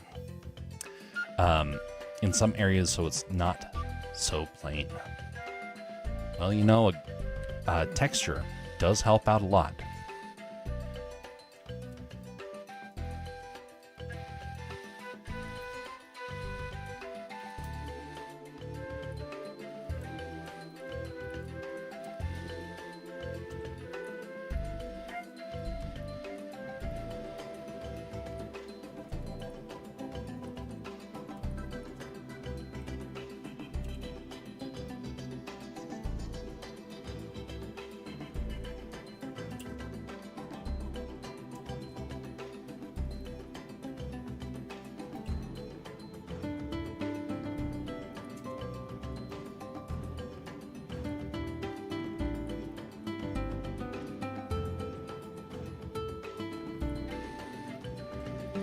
One of the things I love about the world of art and animation is the amount of options that you have to really refine tools and perfect them for all sorts of neat techniques.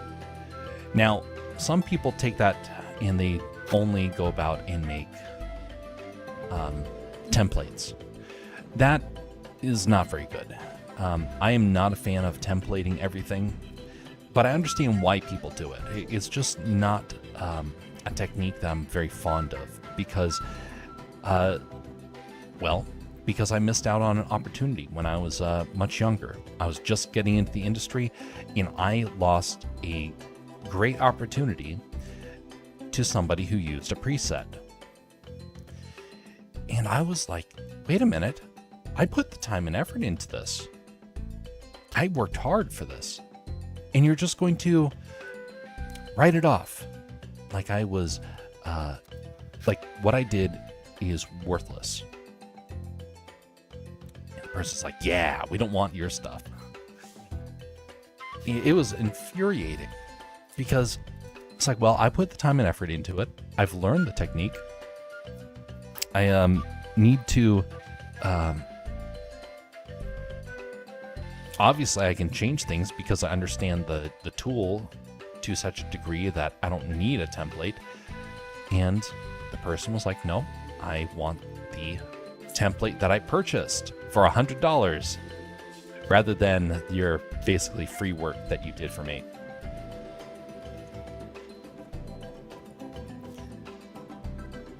So I learned how to make templates.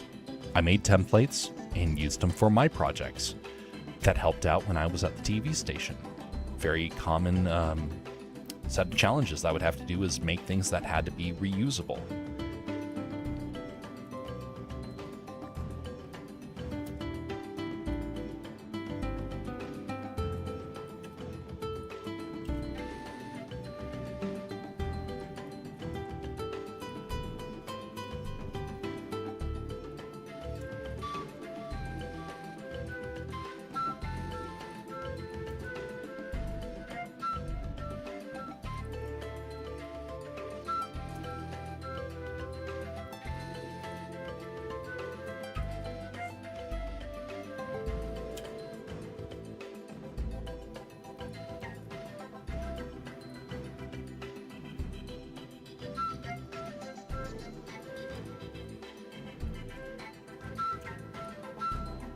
So now this is a neat technique right here.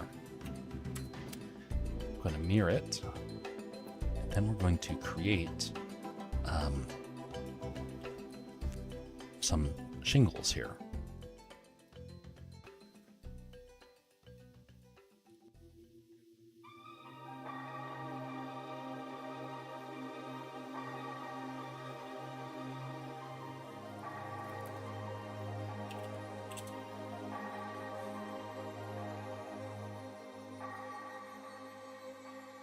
Everywhere in the world has its pros and cons.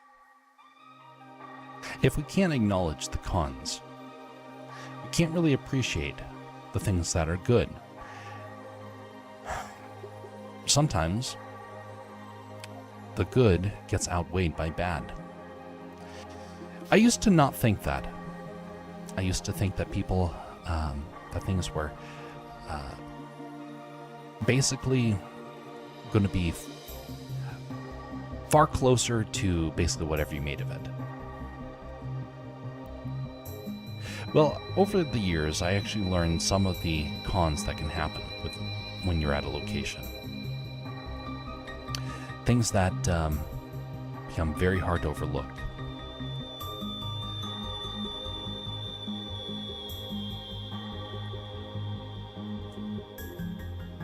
Now, eventually, you can learn to appreciate some of the things that you once thought were problems. I did learn how to do that. One of the areas, though, that I struggle with when it comes to the... actually, wait just a second here. I want to mirror it based upon this. And we want to actually...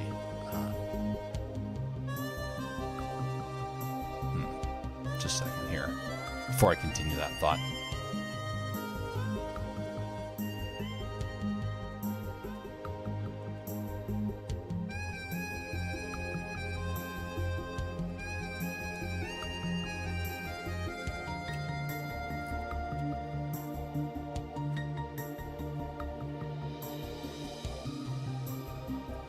There we go.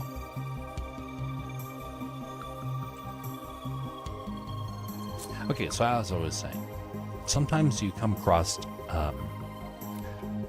something that is a con, and it's very hard to just overlook it, and it becomes overwhelming.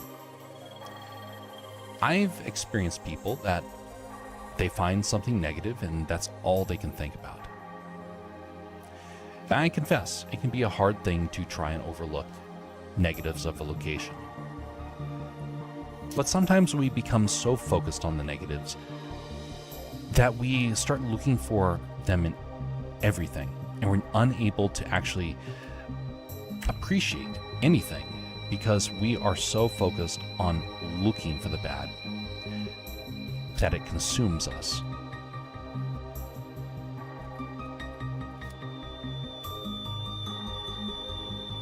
It's just like program glitched here.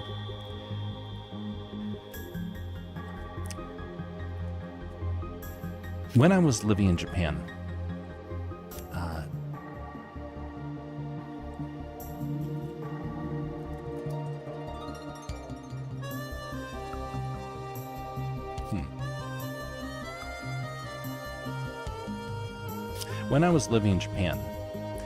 there were people that absolutely despised that whole experience. They couldn't wait to get back home. I was in Europe. There were people that couldn't wait to get out of Europe. Most of them were kids, mostly because those were the ones that I was around, and I got to hear their complaints. Like, oh, if only I could go back to the USA, I could be with all my friends. And true, they could have. But they were overseas at the time, and they had a chance to learn from a place that they weren't comfortable. If you spend all your time looking forward to leaving a location, you're going to be shocked when one day all you want to do is to be able to return. Of the people I know that complained when they were overseas, most of them now wish they could go back and experience it again. But now it's going to cost them a whole lot of money to try and do that. They could have appreciated it while they were there. Learn to love it. Learn to appreciate the culture and the differences. Now, there's some cultures that are very hard to overlook. But there's a lot of them where you can eventually learn to appreciate it.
Alright, well, this is just one roof that I found.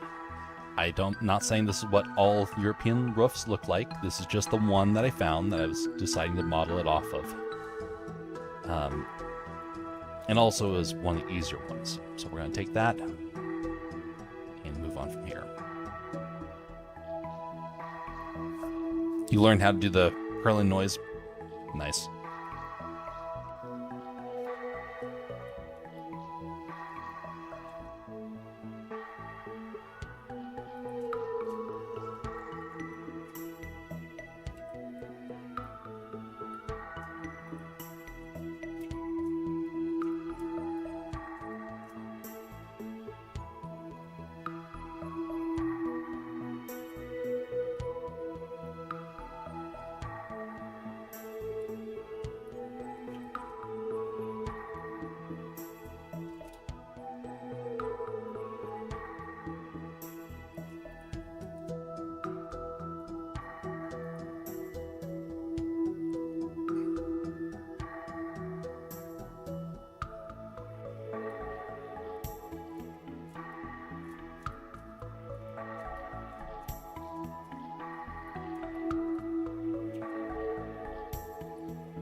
Alright, we're not going to worry about the top area here because no one's really going to notice it. People are going to barely notice this building to begin with anyway. That's why we're not putting in door handles. Okay, we're going to put in a door handle. It'll be a small thing. Put in sphere, 0.1.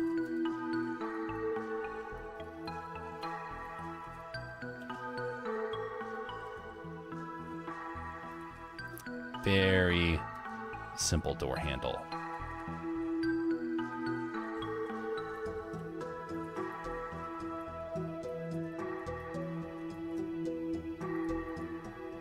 Let's change this clipping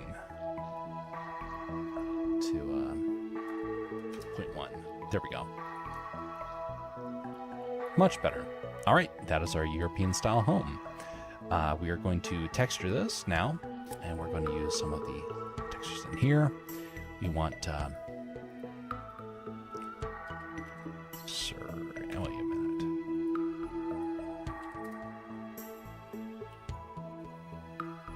Actually, you know what? Let's just shade this like normal. It's in the background, so we don't need high textures anyway.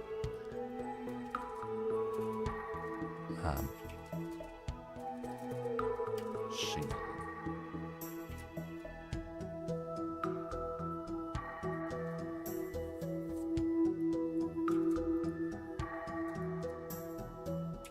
Mesh. Wait a minute. Okay. Disregard.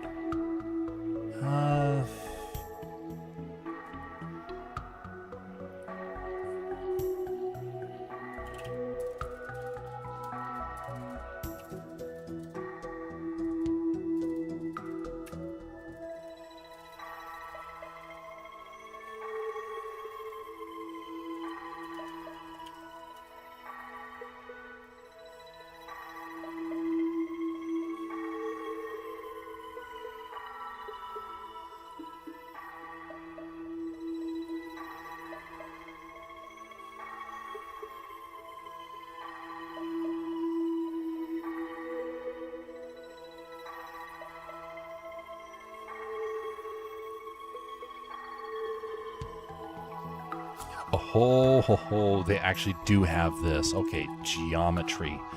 Oh, that's going to save me so much time. Base color. Color ramp. Change this to a terracotta sort of color over here. And this one is going to be a lighter version of terracotta. Orangish, but we don't want to be too far off.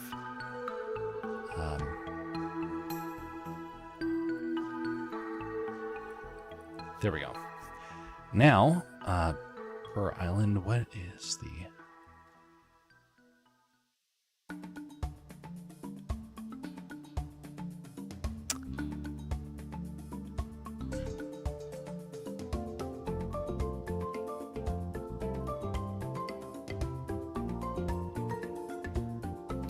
separated. Okay, step 1.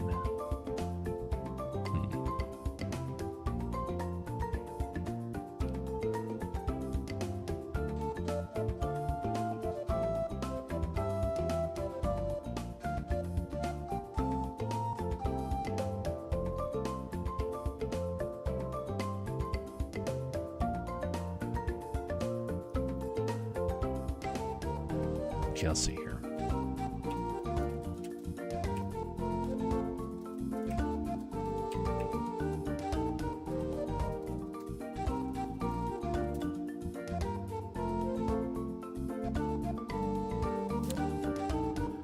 Oh, that's why it's happening. Okay, gotta go back here.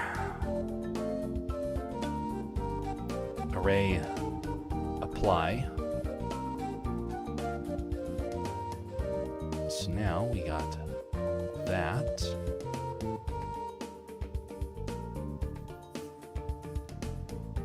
Wait a minute. We'll just go with this route.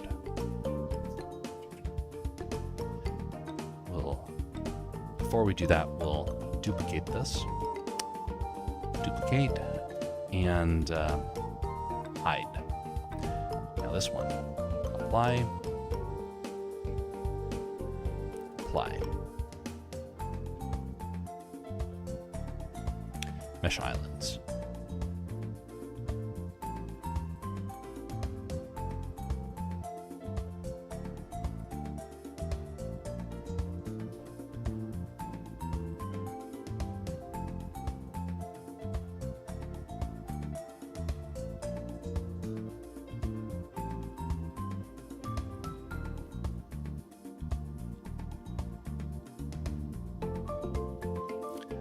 Random per island is not working.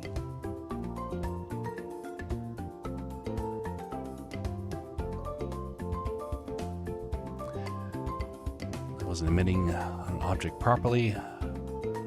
Oh.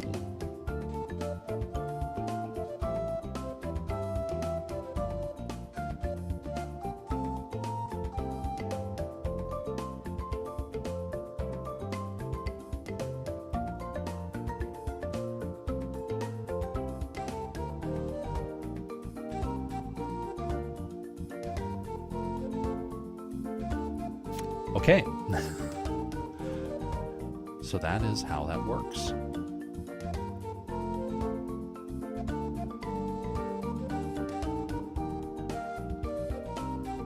That is so very weird.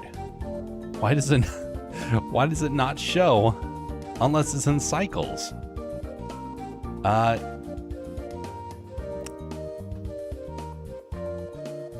Okay.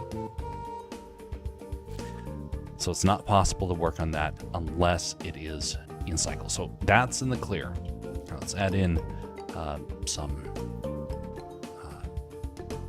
noise texture.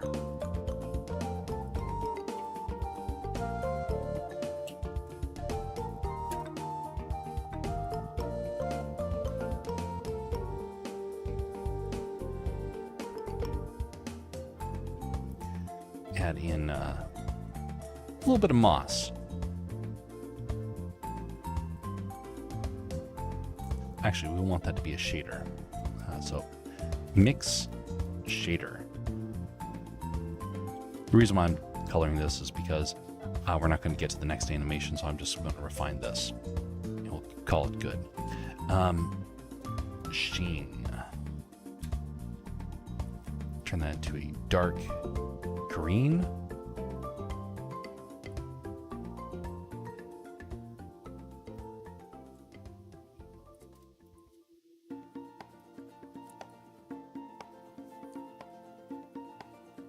Mostly I use cycles. I don't like Eevee.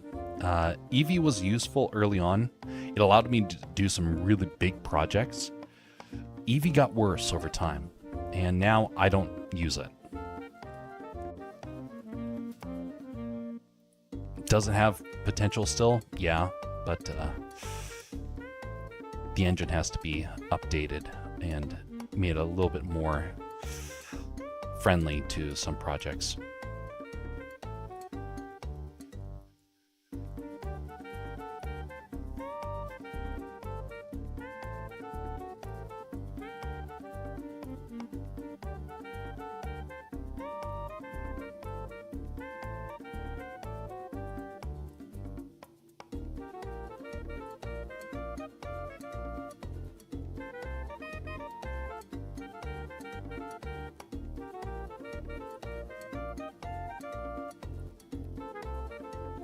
Yeah, that turned out pretty well. All right, so now we got to do bricks for this. And for that, we're just going to use a brick texture. No need to do multiple of these here. Okay.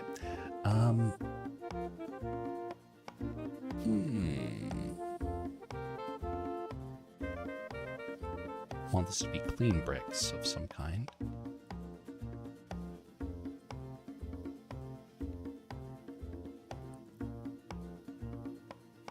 Yeah, we'll go with this one. Cycles has a lot of great features associated with it. And,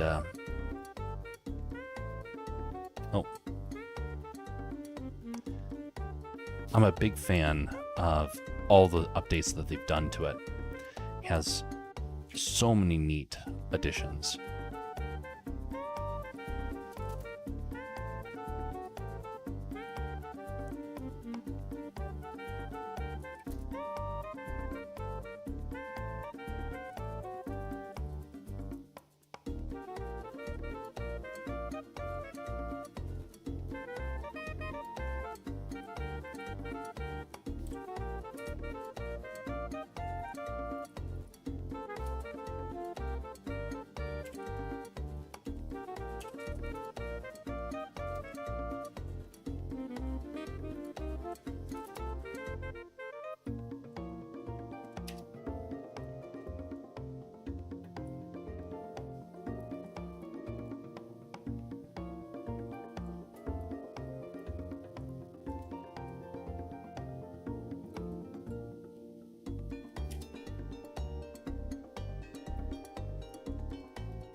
I'm subdividing this to make it a little bit easier for when I do the when I do the renders here.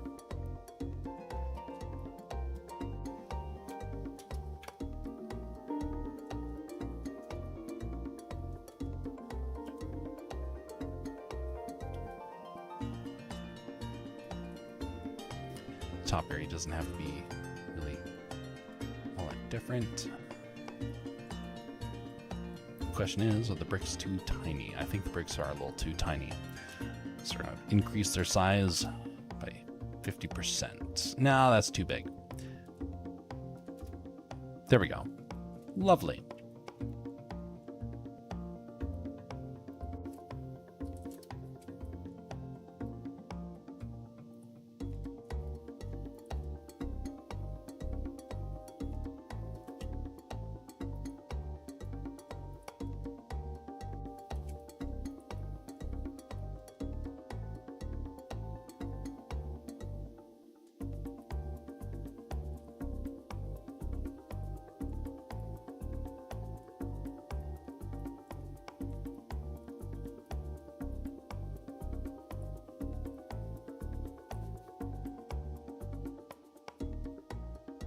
I sent my new art style test on Discord. You can tell me later when you finish the challenge which style looks better. Ignore the hugging T-pose on the first one. Yep, no worries. I'll check that out here once I get this all finished, which we're almost done with this background element here.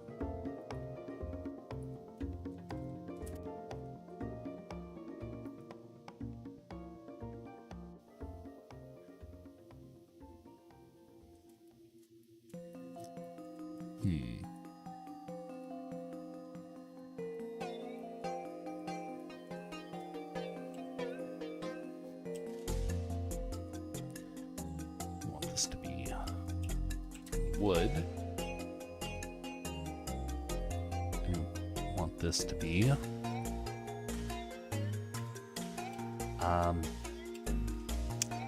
glass. Well, we had a glass one there, but just like we don't want that type of glass. We want a new type of glass, window glass, because it's not going to be actual window. It's going to be mostly reflective.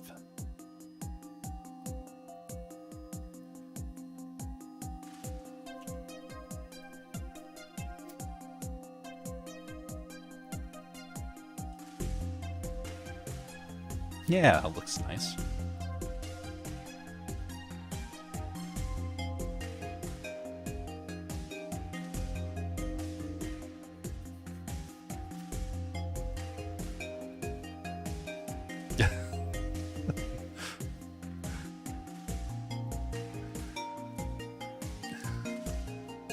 All right. So now,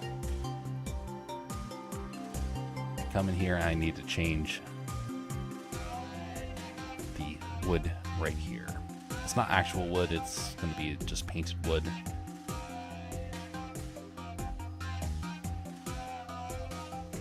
Well, actually, no, we will go with wood. What's the reference here? Well, they're all over the place, so it's not just one or the other. Yeah, we're gonna go with we'll go with the white trim. Slightly off-white trim. There we go. And because this is going to be at distance, no one is going to really see that, so I can kind of let that go. Window and shutter. Have to change it over here.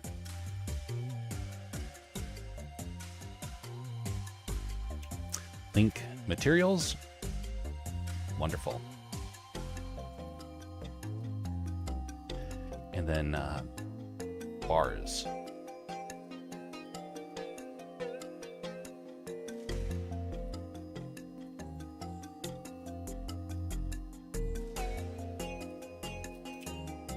Okay, don't have an iron one yet.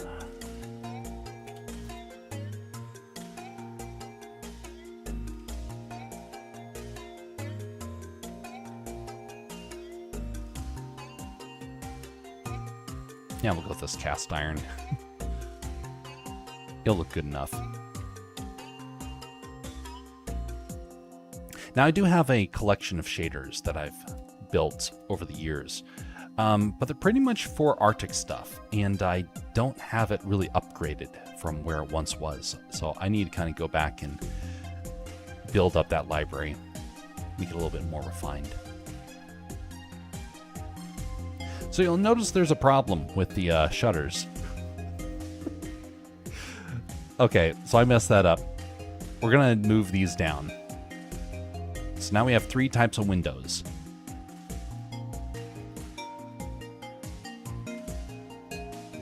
Got the balcony ones, we got the shutter ones. Can't believe I did that.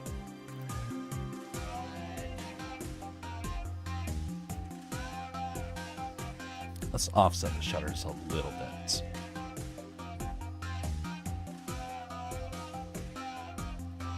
All right, and then we gotta update the door.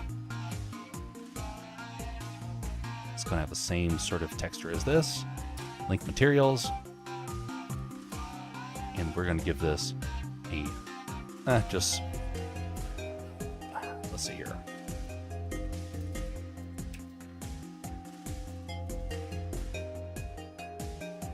Okay, let's just do a simple little brass. Nothing too colorful. Metallic. Smooth. There we go. And this will get the same as, oh, this gets the same as this. Link materials. Wunderbar. Oh. This gets the same as this. Link materials. Wunderbar.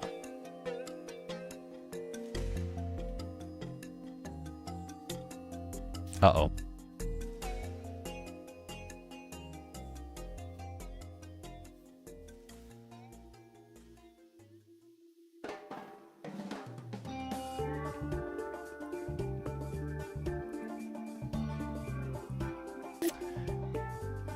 Wow, that did not turn out very well. Program crashed. Good thing this is Blender. If this was After Effects, I would have lost the whole project. Thankfully, Blender comes with an incredible recovery tool.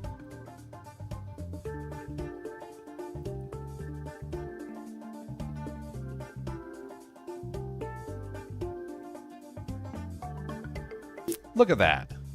All I lost was this.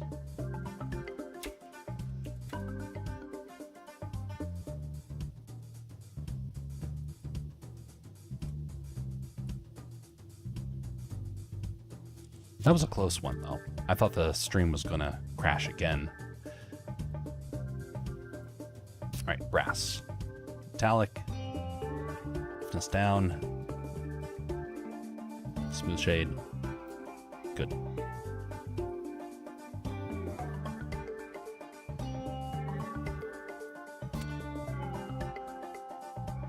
Door. Yeah, it's already good. And this all is going to an area that we're going to call building.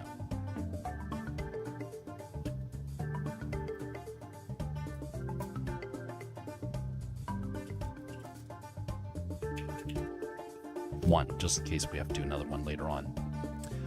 Not tonight, but, you know, for another future one.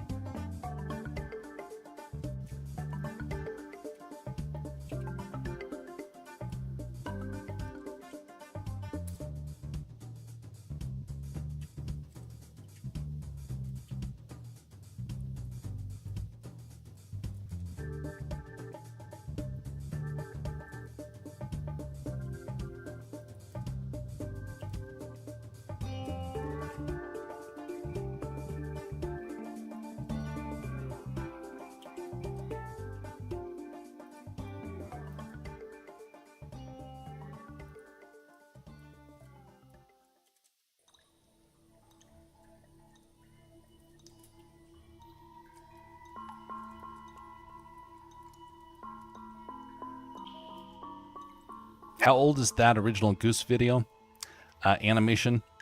So the original one happened earlier this spring. I had to put it on hold. Yeah, it's been a while since I got that done. I do this at the start of each month. So this is a one time a month sort of animation. That's why it's supposed to technically happen in one go. This one got split up into three different videos because I had problems getting the whole process done. Okay, look at that. We got a little street with Goose. And that is not how buildings look. I need... Okay.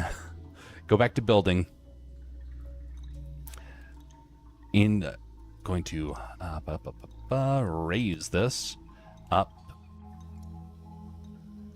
2 feet.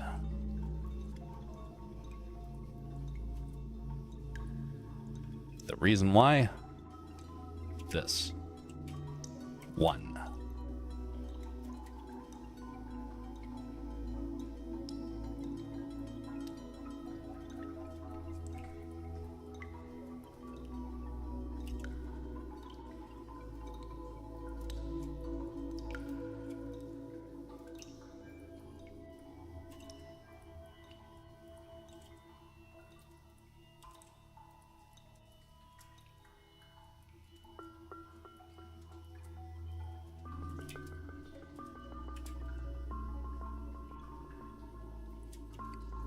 Foundation.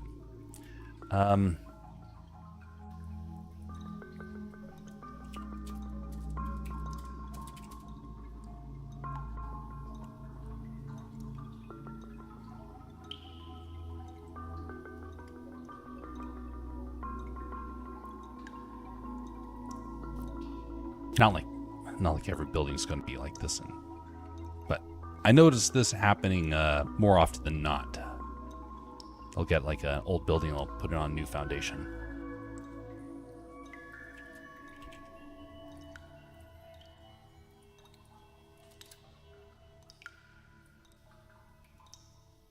Okay, now we get just some simple steps.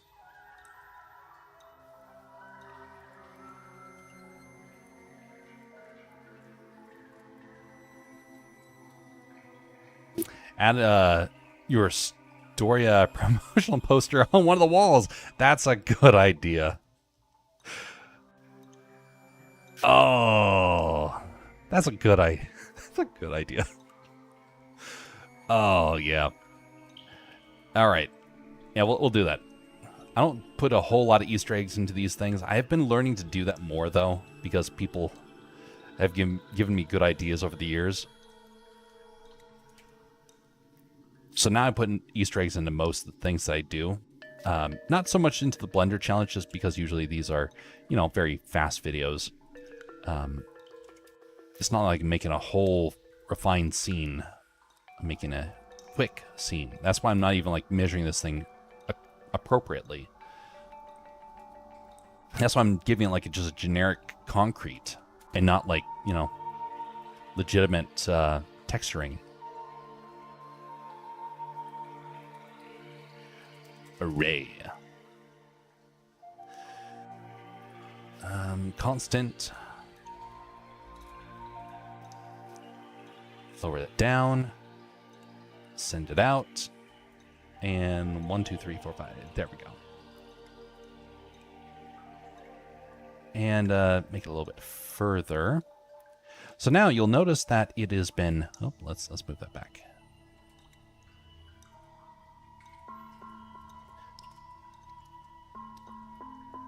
You'll notice that it's really, really tall. And that's actually a building technique you can do for some of these videos. Save this. Come back over here. Ah, shoot. I forgot. Okay. This can sometimes cause problems.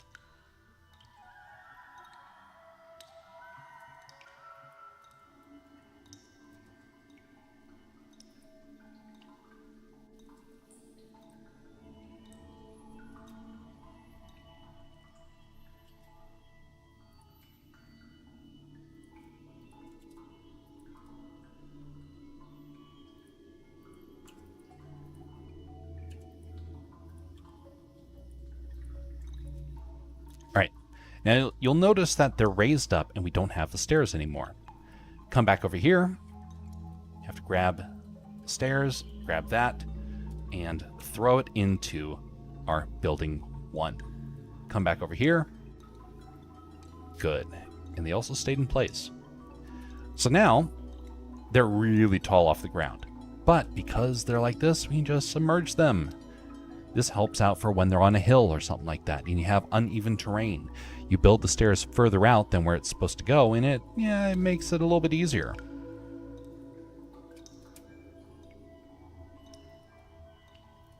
Like, let's make this one just a tad bit higher, just for the sake of it. So add some variety.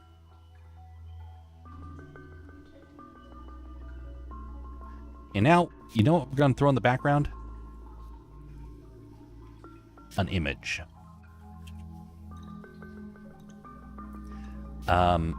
Just a generic image of trees.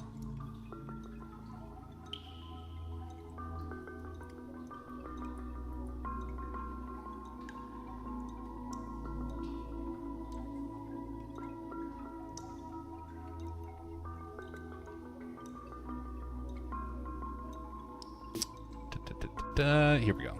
Why couldn't I not find that? Okay, backgrounds.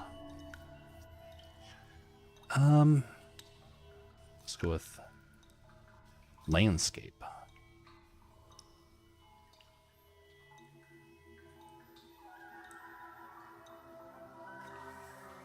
Let's go back here. Let's choose urban. No, that's not going to look good. I don't have a whole lot of textures to be able to grab for this. So I might actually have to end up getting another one. That could be interesting. Turn that into emission.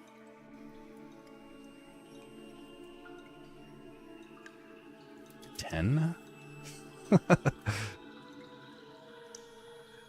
It's a little alpine village in Alaska. That does not look good. Very good.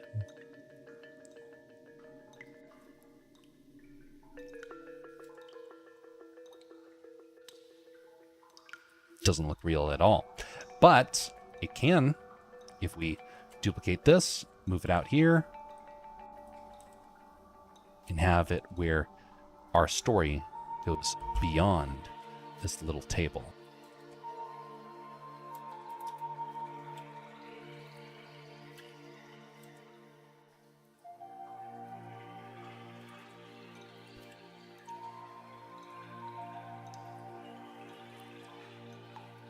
And then I'm going to come right here and put in a little stone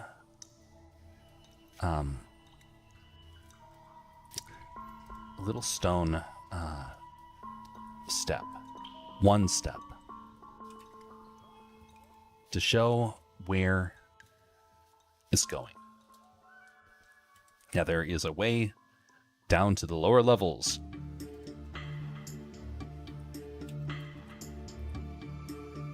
We're going to color it with that same material right here. Raise it up just a tad bit, so that way it just breaks up the area there. And then duplicate that, and this is the little retaining wall for that, or whatever you call it. Raise that up. And maybe round out the edges.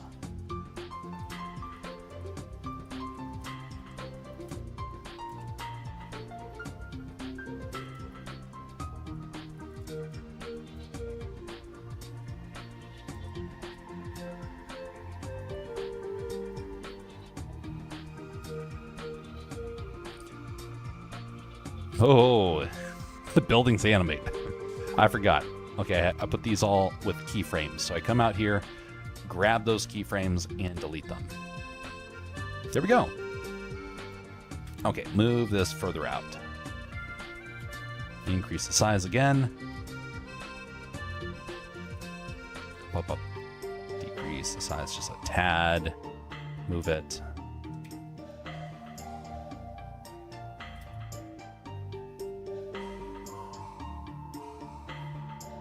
And we're going to blow out the background a little bit because we want it to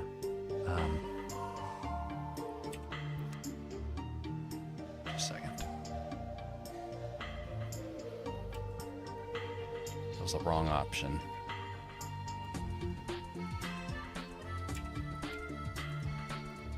We're going to blow out the background a bit because we want to be a strong kind of glare.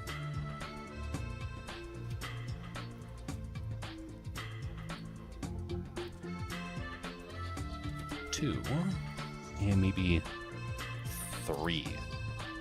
And then we have to wash out the background. Saturation. No, actually we want mix color. I'm the guy behind one of the windows. I just saw it. Mick Moonskull is watching the duck.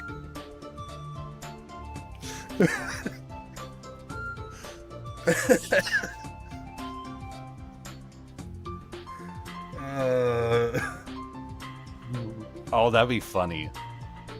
No one's going to get it because only people are going to get it are over on Moonskull, and nobody comes over to watch the animations. But that'd be hilarious. Okay. Our scene is almost there. Now it's up to lighting. Actually, I think we're at the lighting, so expect the audio to glitch. Okay, so my apologies.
Are you going to be making any audio for this clip? Yes. Every clip is going to have audio. Right now there are 3 animations. Each of them are going to get audio before they get combined into the single animation. Hopefully, this animation will stir up some interest for people that want to participate in this competition next time, because it is supposed to become a competition. I mean, it's not like a hardcore competition, but it gives people the chance to compete and show their skills. I want to show the process from start to finish, and then that way it kind of helps me to troubleshoot problems that can occur. The goal is to eventually have it to where everyone can contribute to the animation in one night. Build up their resume. That's what it's designed to do. Imagine that. Everybody gets 30 minutes to work on something. And then there's a person who combines all the elements into a scene. And then it gets animated while people are building other objects for it. And then they come away in one night, they have an animation. Whereas for like me, it takes me months to get an animation done. It takes other people months to get an animation done. Why don't we work together? That's the goal of this. Help people learn how to work together to show the process from start to finish in as short a time as possible, so that way you can focus on the lesson of how to make it happen. Hopefully we can get that sometime later on this fall. But anyway, yes, every one of these is going to get audio.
You're gonna record ducks walking around? Not quite. I don't have any ducks nearby. I'll have to do some other creative things to make it happen. I don't necessarily stream that sort of stuff because the audio glitches so much when I do it. But some pretty neat things you can do for that sort of stuff.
this part is coming along well.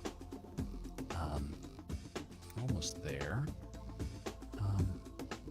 Add a texture for this apple here. Let me see what sort of texture options we have.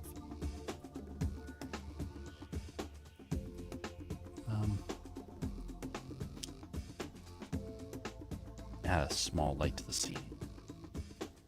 Again, expect the audio to be glitching during this time frame.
PTSD.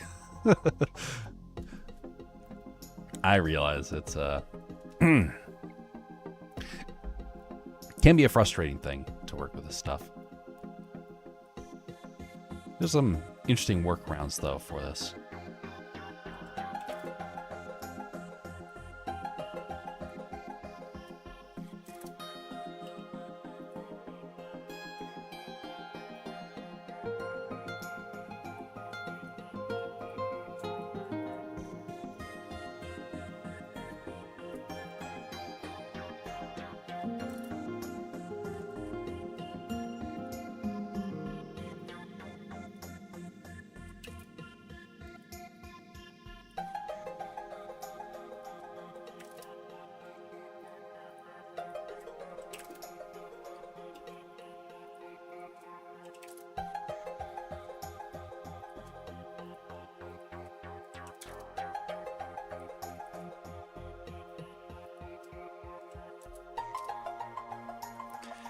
So I found out something kind of disappointing.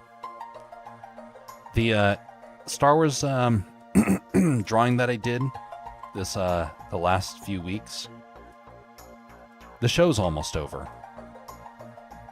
And they didn't even use the update.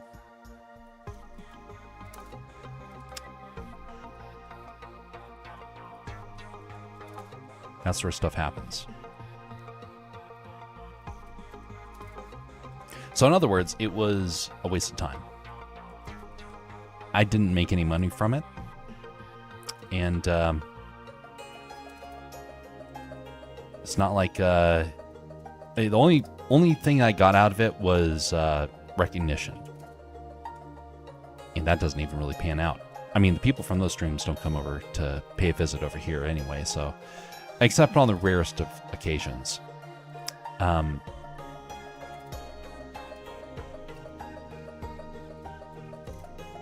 So that was a little frustrating to find out.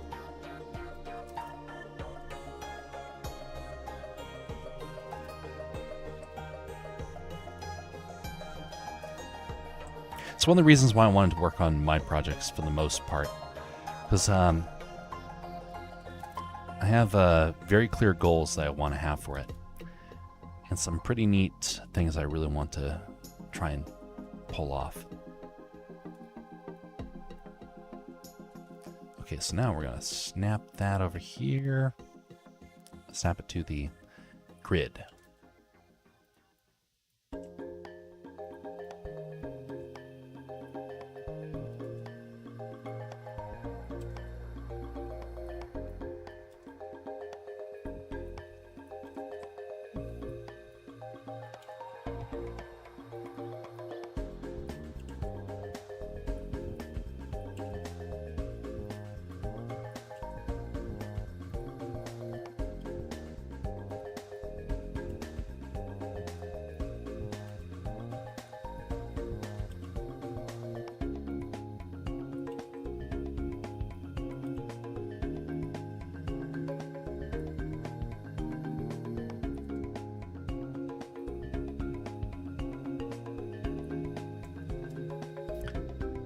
All right, it turned out well.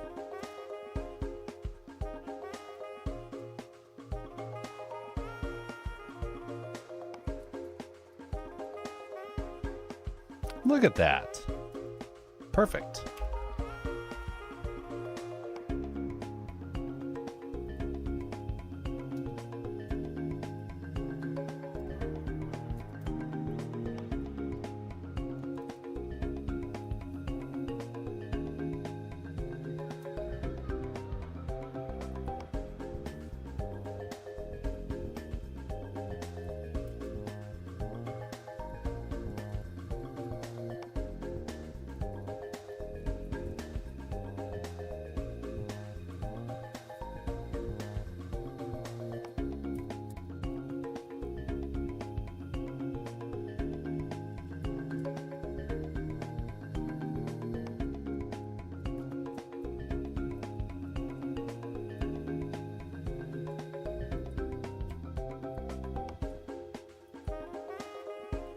Why is his head like that?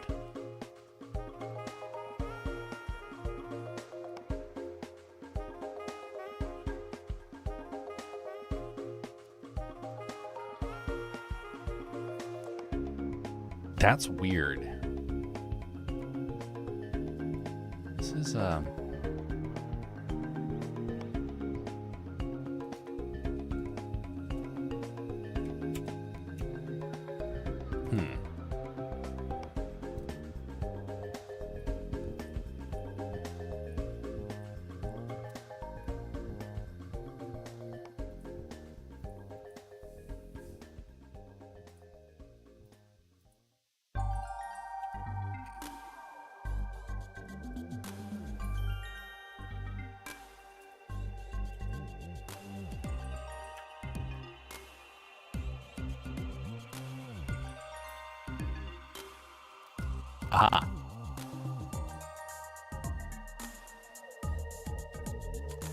That's what's going on.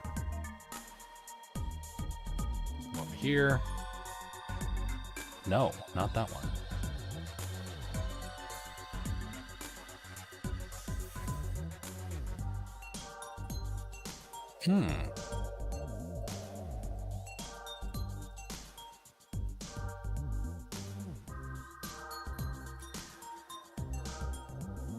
Something's causing weird shadows.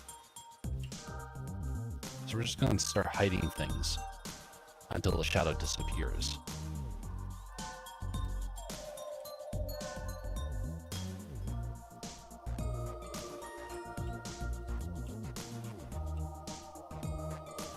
Aha, that was one of them.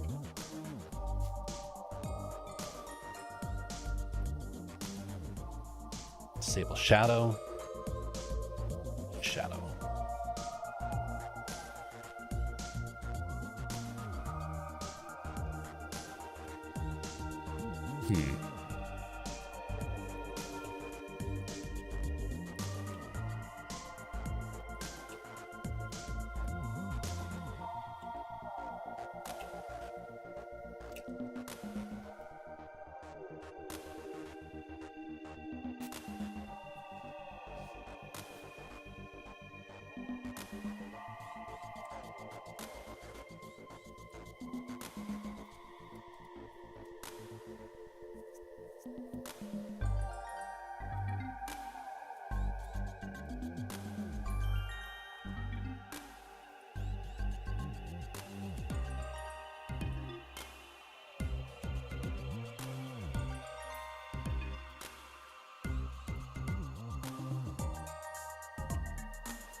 Well, now, this is a conundrum.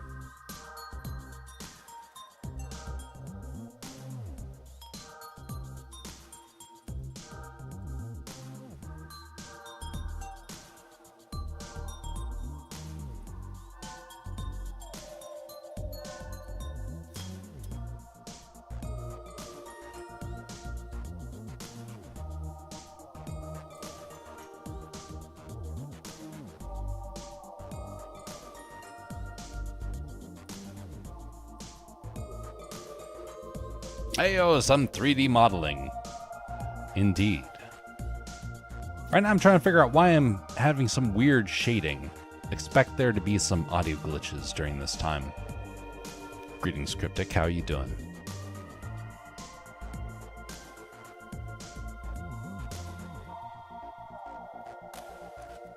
You might have to give this part up and just figure this out later on.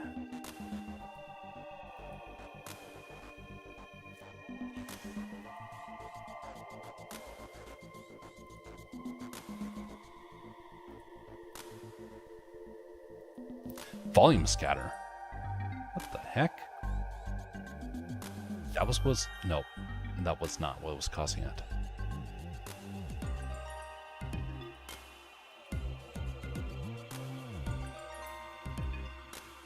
I guess it's anything here.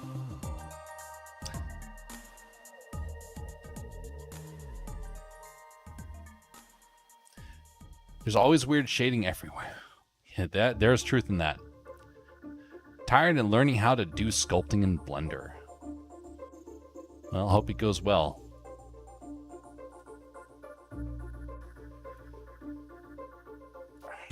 What are you doing, you duck?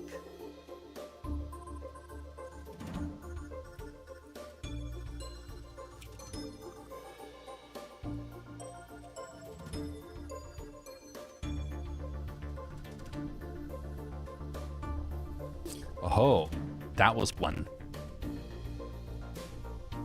The light's too harsh. Gonna change this to 30. All right, that softened one of them.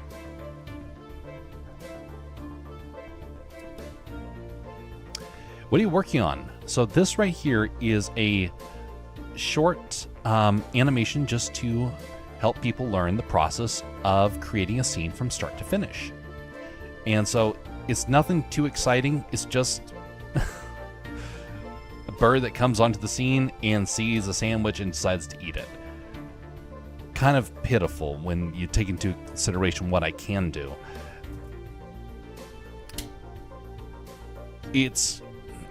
Hopefully it was working there for a moment. Everything froze up for me for a moment. But anyway, this is a scene that's supposed to be done in a single go, and I've split it up between 3 days across 3 months. Intelligent.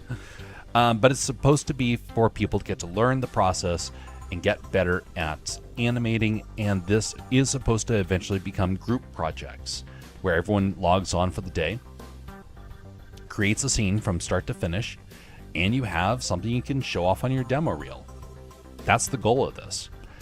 The group part of the project kind of disappeared early on.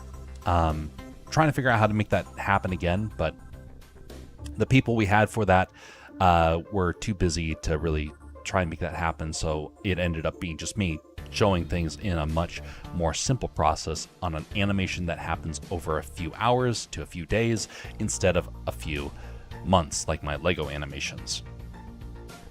But anyway, that's the spirit behind it.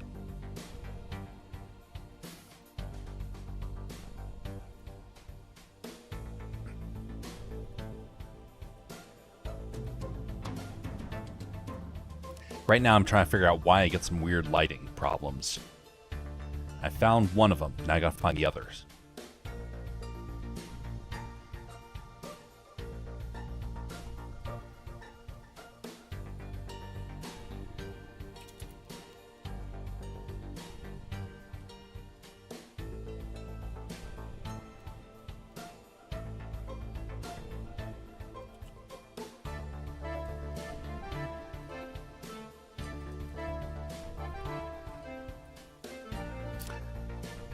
Greetings, Cobbler. How you doing?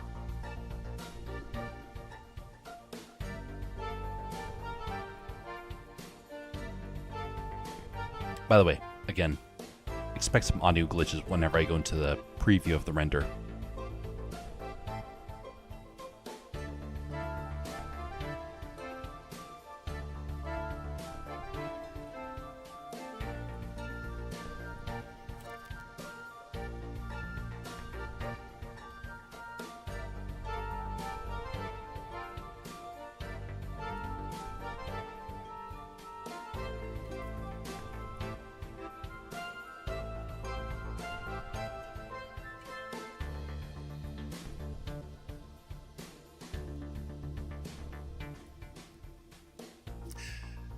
Doing well. Hope you're doing great. Hope you're well. Things are going well enough. Yeah, it's been a productive session. We went from having no background to having a background, and now I'm in the process of trying to figure out the lighting, which is what has been causing me a little bit of a headache right now. Going back to work. We'll be lurking. Have a great stream. Why it says Fortnite in your stream? It still says Fortnite. That's ridiculous. It does say it. Shoot. That is Twitch being goofy. There.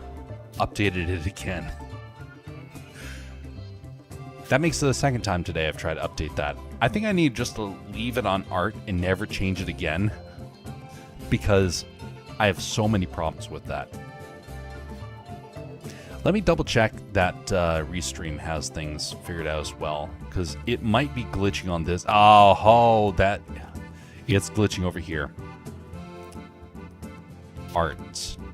No, not artillery duel. I want art.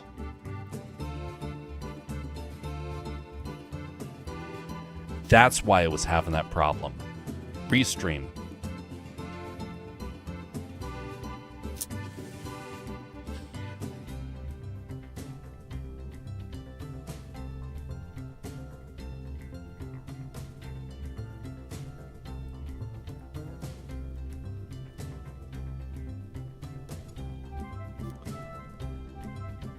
Just a second.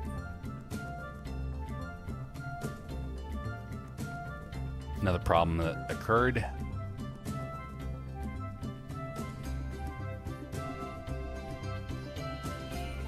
How to style. Yeah, good enough. Save. Okay. Hopefully that has stopped bugging. Games are art, so yeah, that can work when you switch to gaming. I'm going to do that. I'm just going to leave it like that. Part of the reason why it changes is because it does not treat game streams very well. It doesn't promote it in the same way. And so I was like, hey, got a game, we'll swap it over to the game side. But then, then we got problems like this when you're actually doing art and you need to switch it back. So, oh well.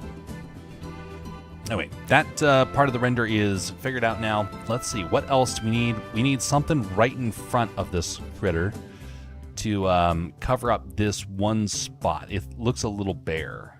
Come back to here. Actually, no. No, it actually looks pretty decent. Goes over, he starts to drop it, and then he carries on. It's not great camera work, so it's not like he's super focused.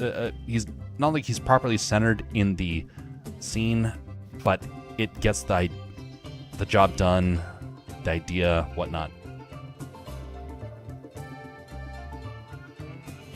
All right, let's put something in the glass. Let's put some water in the glass.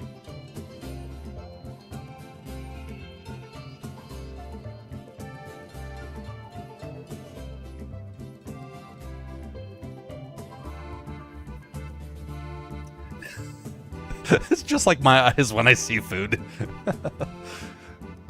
Oh, you know what? You know what? Oh, gotta do it. Gotta do it.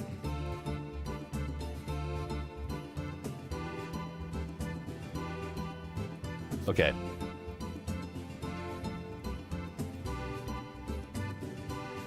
Come back here. Go back one frame. No, we're going to go to the very, very end, actually. So come right here. I'm going to zero out everything. Hide the set. Add these items to the set so we don't have to worry about that.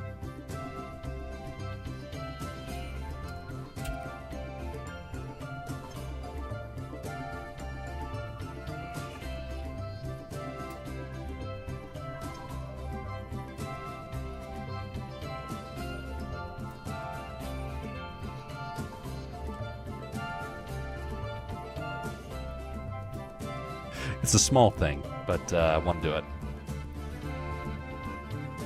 I'm going to add a lattice. And we're going to copy the location of the eye.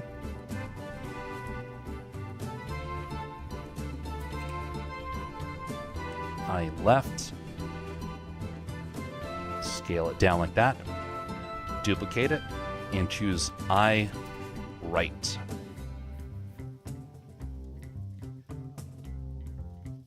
Now, we're going to come in here, increase the subdivision on both of them.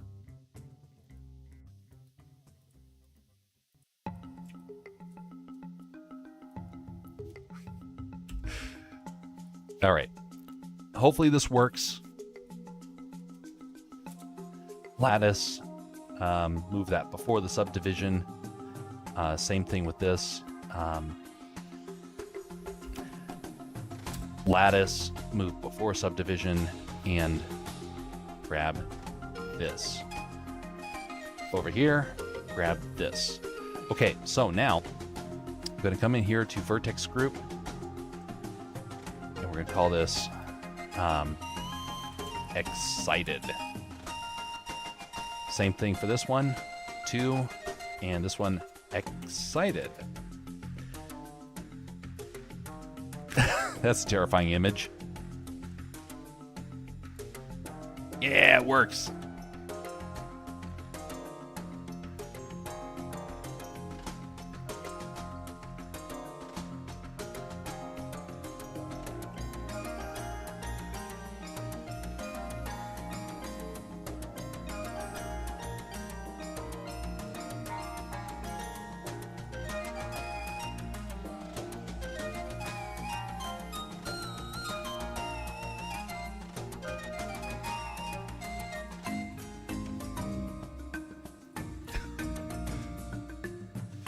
It's gonna be so dumb looking.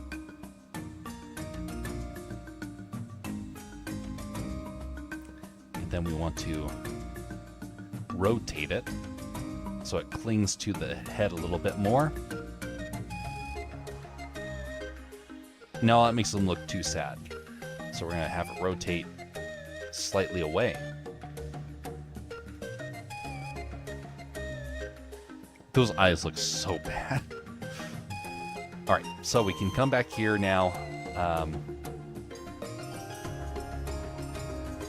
Shoot. I messed up. Why did I do it that way? My bad. Backtrack.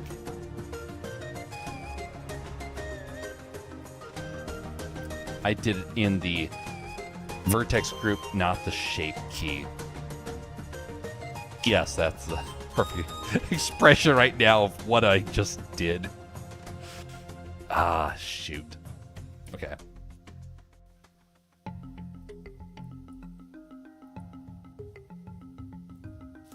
Can't believe I did that. So stupid. Excited. There we go. Sheesh.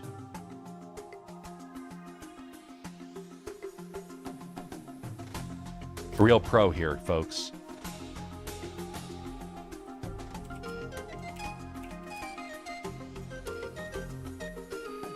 All right, try this again.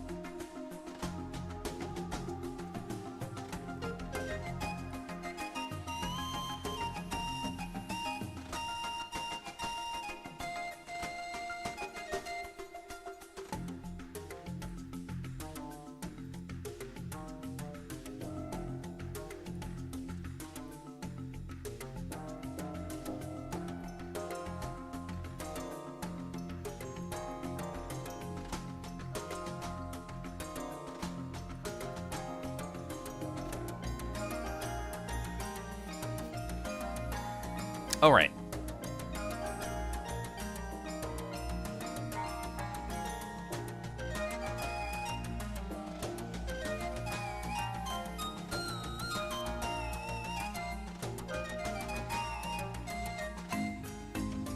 Insert keyframe. 1, 2, 3, 4, 5, 6, 7, 8.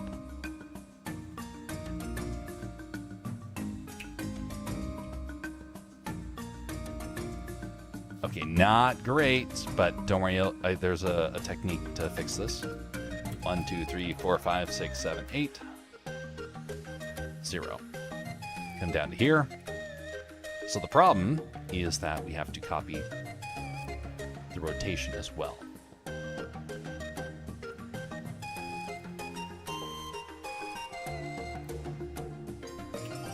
copy the transforms entirely.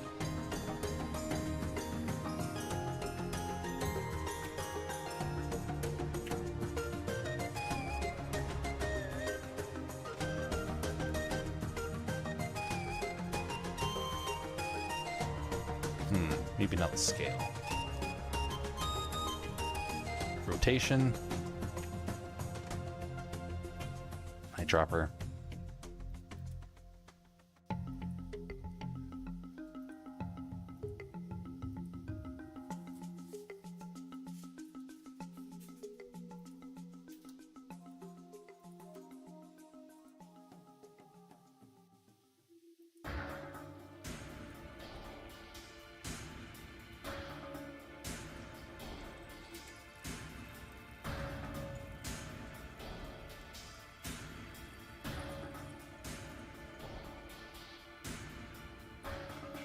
Now come back to here.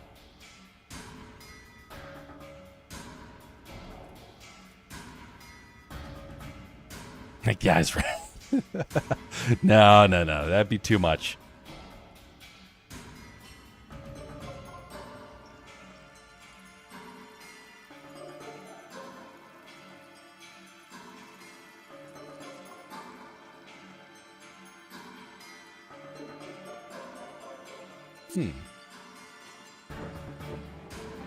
Why is it doing that? Stop looking at me.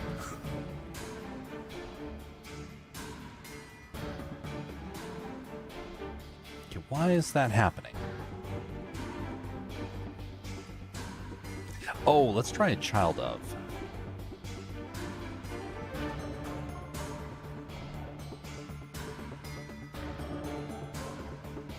Armature. I left. Where'd it go? Set inverse. There we go.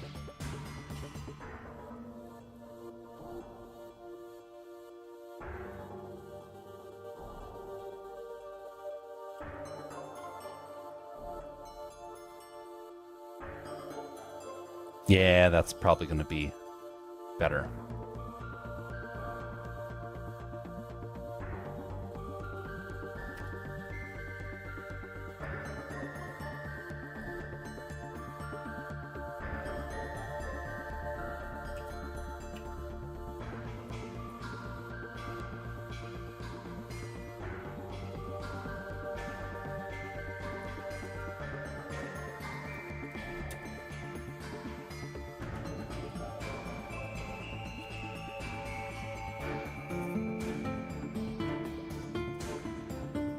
I see how that fared.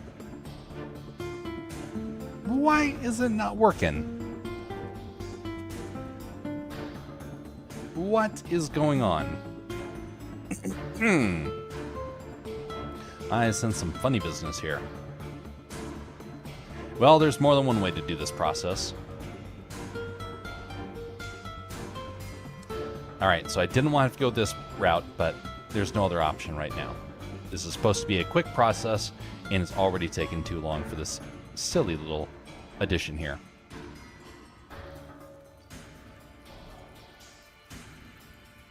Okay, so now make sure that's selected to here, and this one is selected.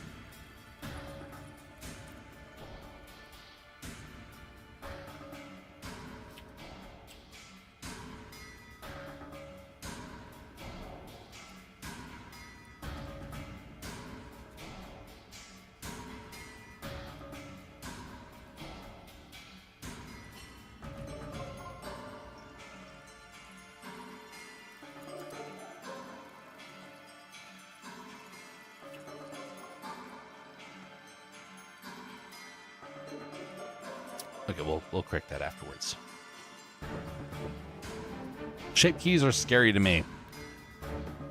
There's a lot of neat things you can do with it, but yeah, it can get a little problematic.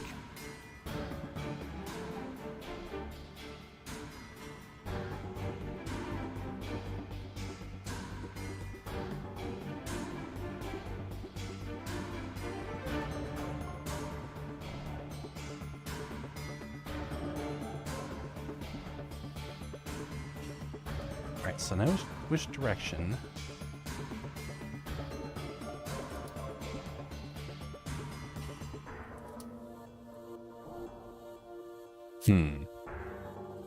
So I figured out why it was causing problems. It was this right here.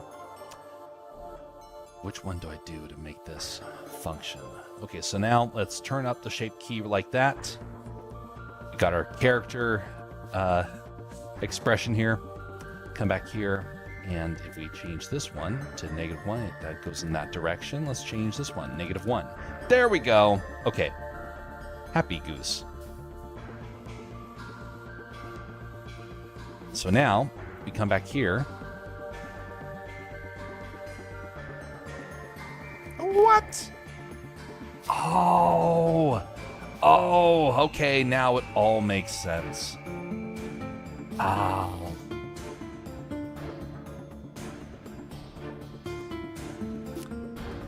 Oh, that is obnoxious.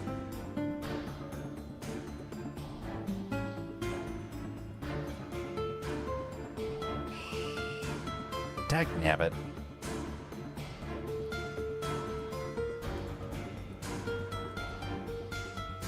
Well, at least I've figured out what the issue was.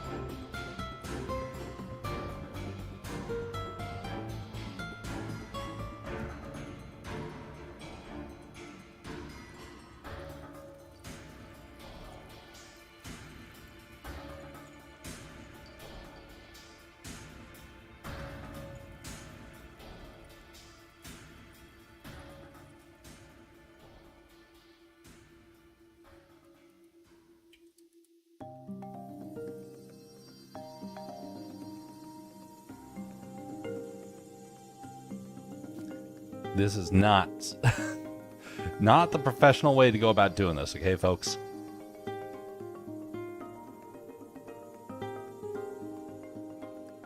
This is what happens when you do shortcuts.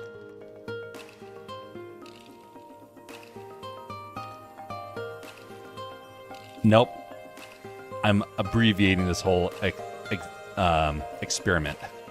I'm just cutting my losses right here and going to fudge it.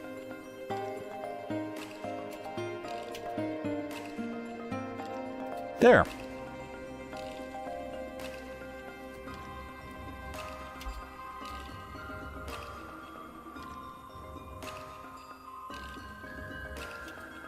It's so stupid. I feel like we need to get a goosey mode at this point.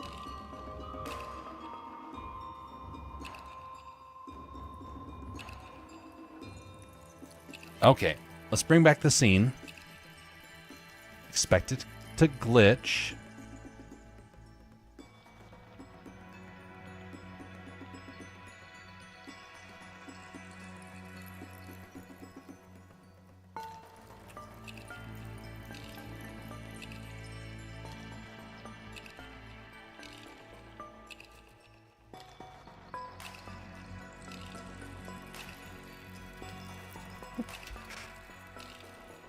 Okay, silly goose. All right, now we're going to go and fill in the water.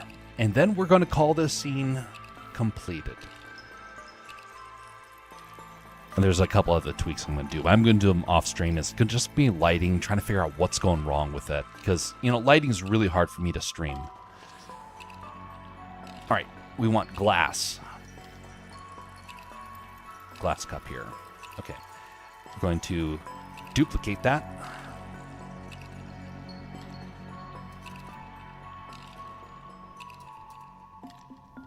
Invert, delete, and close off that area there.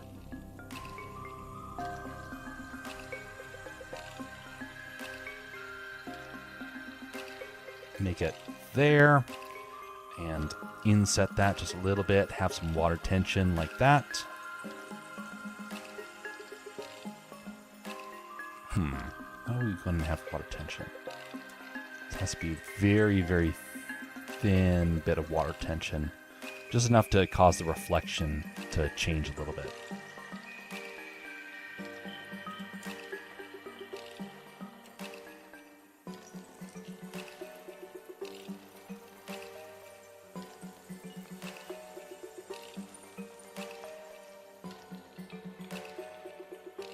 Let's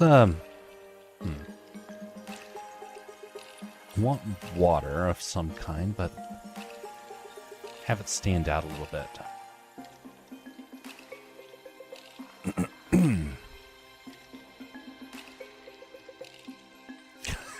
Procedural ocean in there.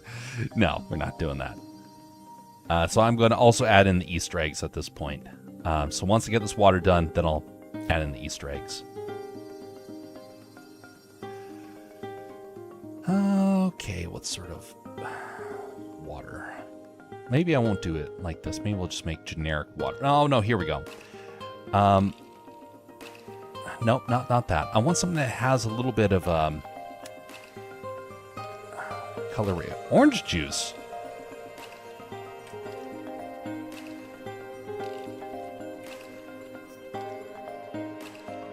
Oh! That's a good idea. Yeah, why not? Let's see what that looks like.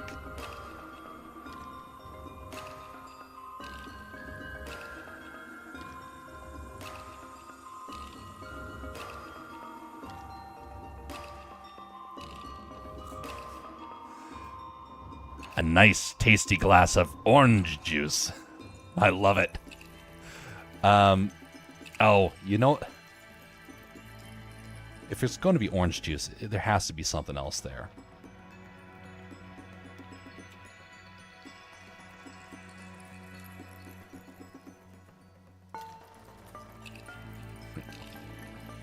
It's got to have a straw on it.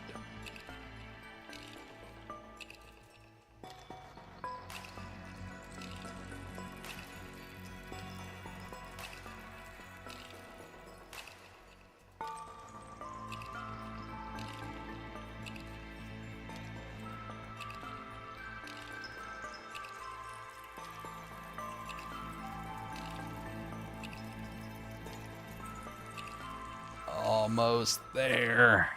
There we go. Love it.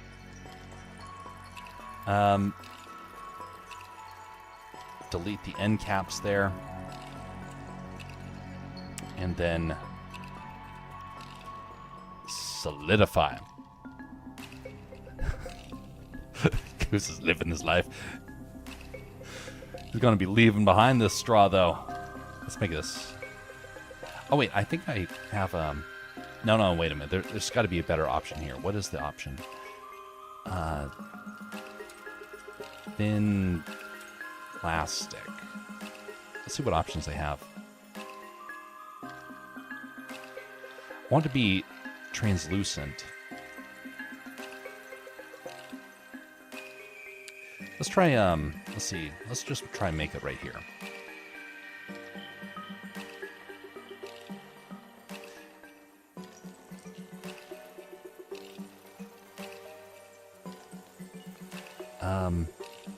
We want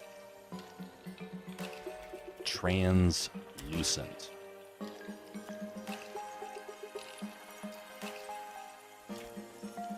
But will it cause shading problems, is the question.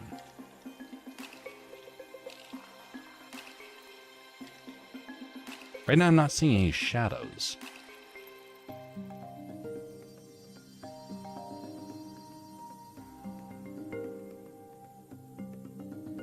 Okay, that works. That works. It just doesn't work in Eevee rendering.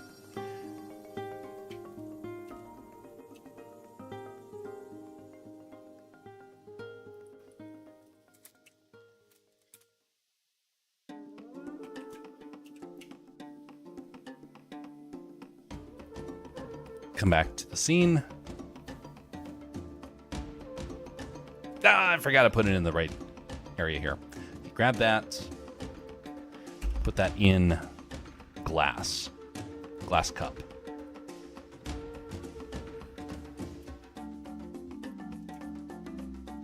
All right, expect glitching.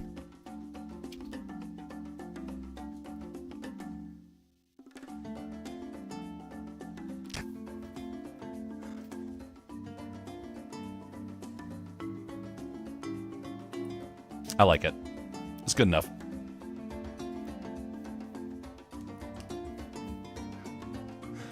Steal the texture from? Nah, we'll just go with that. Already got it kind of squared away. And besides, got to throw in the Easter eggs now. Image. Question is, what Easter eggs to throw in?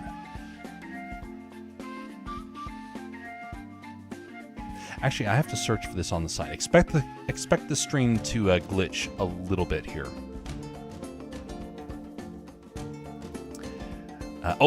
That's it. Okay. Here's one that we can add in. Go back to Castercraft. We're going to go down to posts.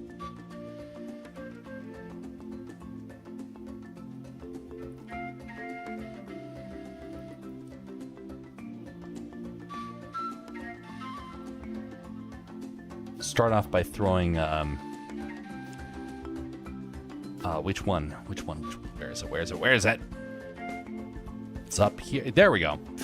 I'm right by it. All right, we want this as a principal. Import that in. This is going to be on the wall back here.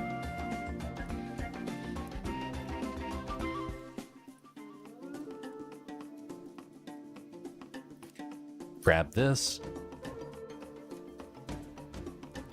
copy the rotation,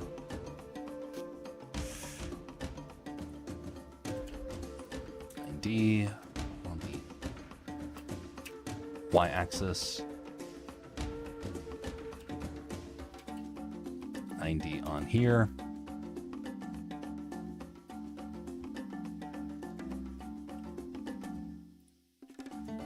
It's going to be blurred, but we can be able to increase the size just a little bit, make it stand out a little bit more. It just adds a little bit of vibrance to the background.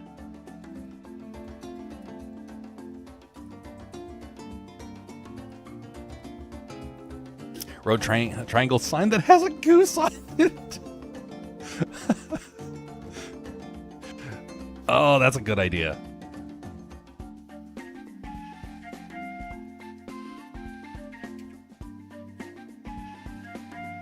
Offset the poster a little bit.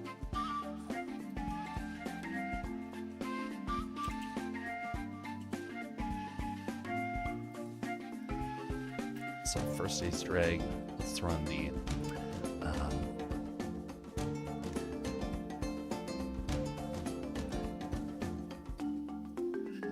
we'll have to come back here, create a new object for this one because this one's going to be too hard otherwise. Just throw in there, willy-nilly.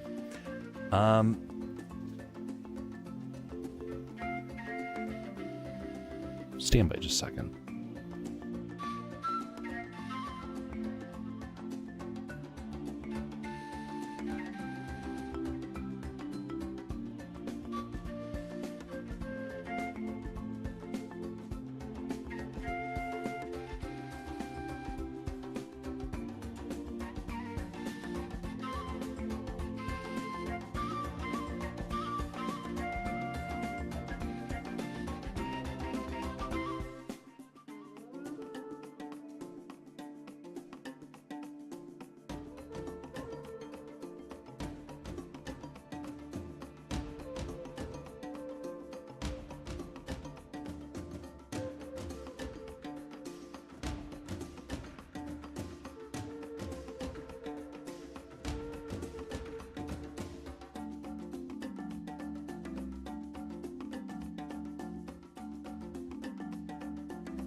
Something's on.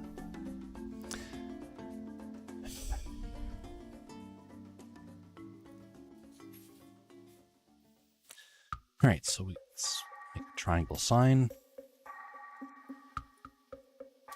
Merge at center.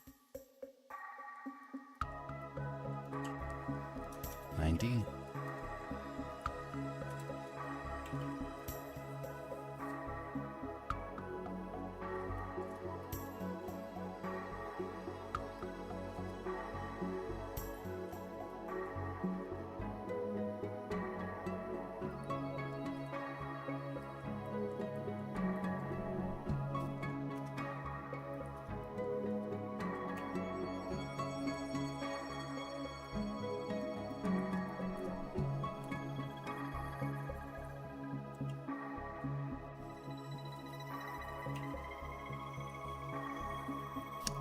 Okay, so let's add that change right here. Then going to extrude this up.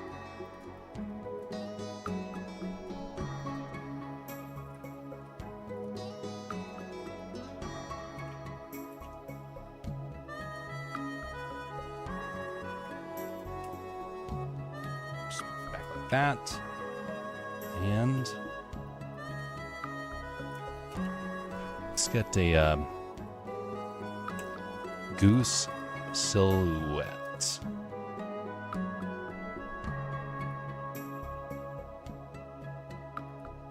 Creative Commons.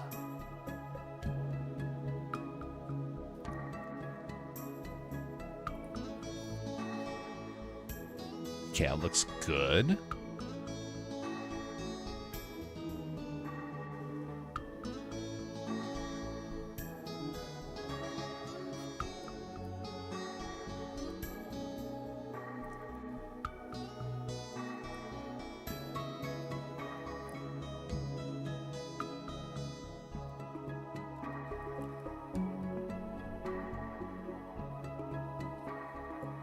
Yeah, we'll go with this one.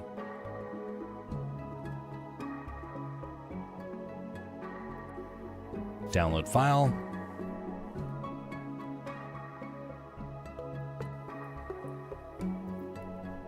Gotta put this into the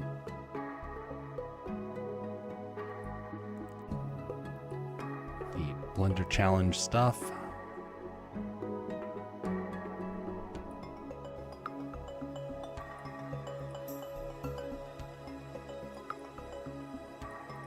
Textures, goose, import. Okay, add in image plane.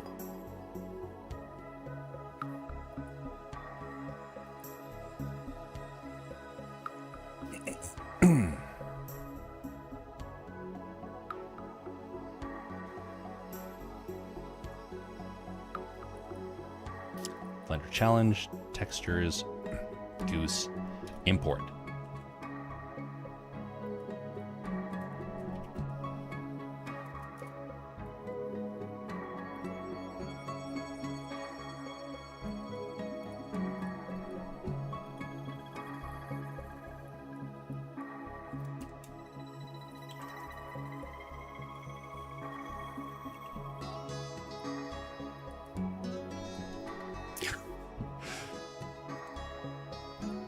Goofy looking.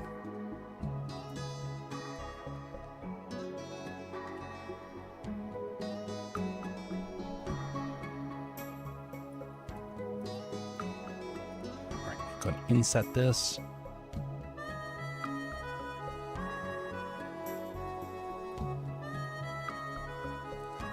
And this one is going to become sign yellow. And then there's going to be sign black.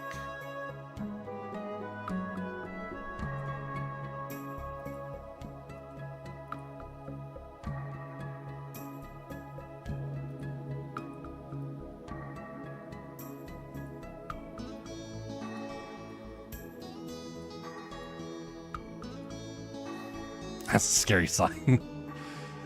Indeed.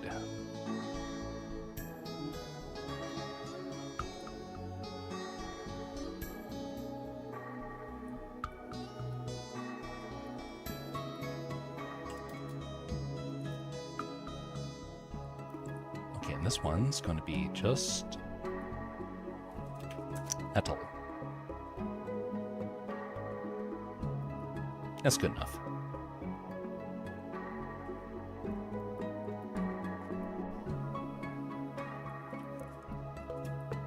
Sign of a goose crossing here. And we want to change this to 0.1. There we go.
Let's make this a little closer.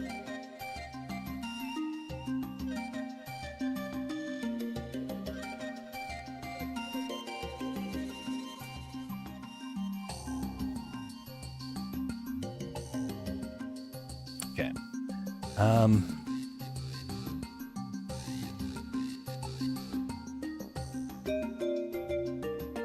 That's good enough.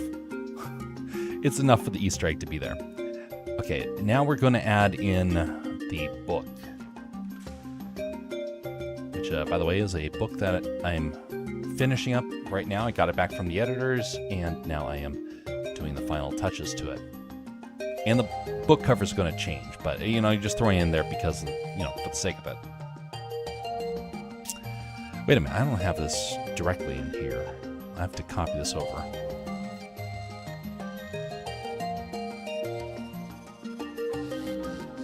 Tablecloth, not for this one. Tablecloth would just be an extra little thing. I'm trying to wrap things up here, so I'm going to add in a couple Easter eggs, and then we'll be calling it there.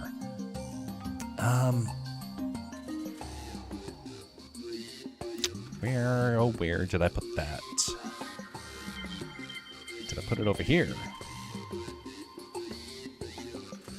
No, I did not. Did I put it over here?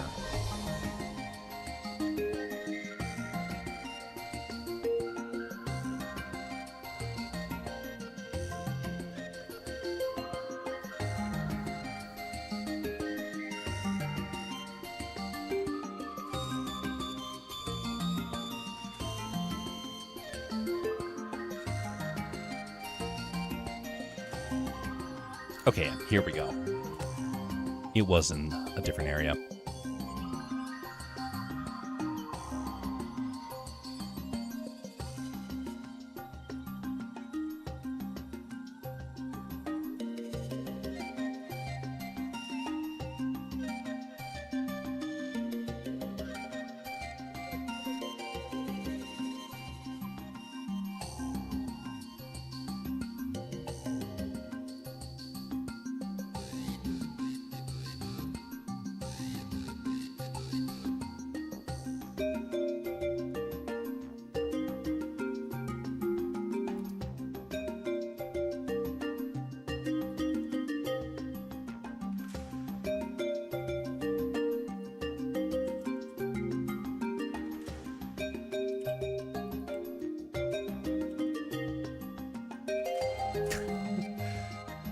All right, so let's turn this now into a book.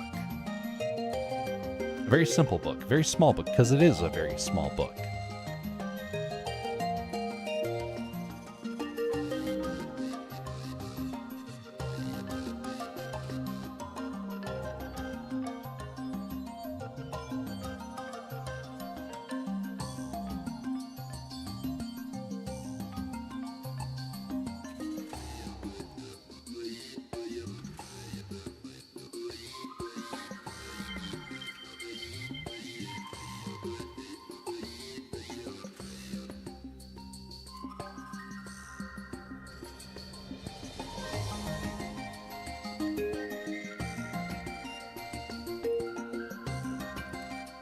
Add this, make this paper.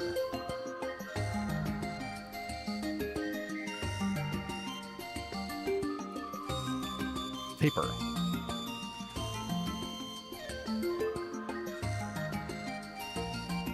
Want some slightly better? Okay, well maybe I'm just overthinking this. Okay, let's just make this generic. Higher roughness, off-white. Sign.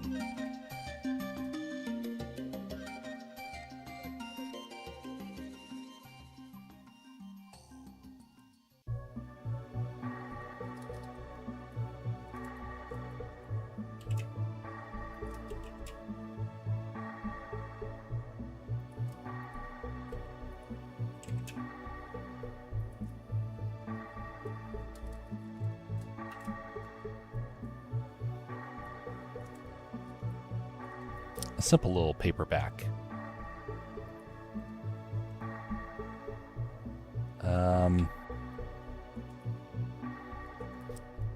Why is that? Oh, that's because it's the reflection of that rather than the actual spine of that. Well, I need to add another color then. Call this book spine. A sign. Hey, look at that! And got the booklet coming to a, but well, it's not coming to a bookstore near you. Okay, coming to a website near you. How big would how big would it be in A4 format? You know, I don't know.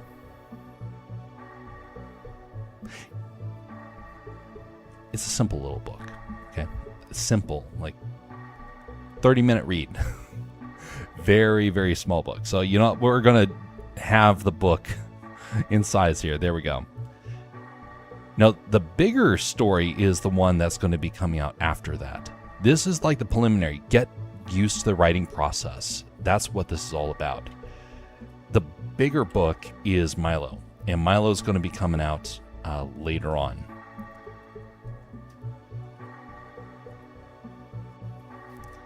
Okay, there's one more thing that we can put out there.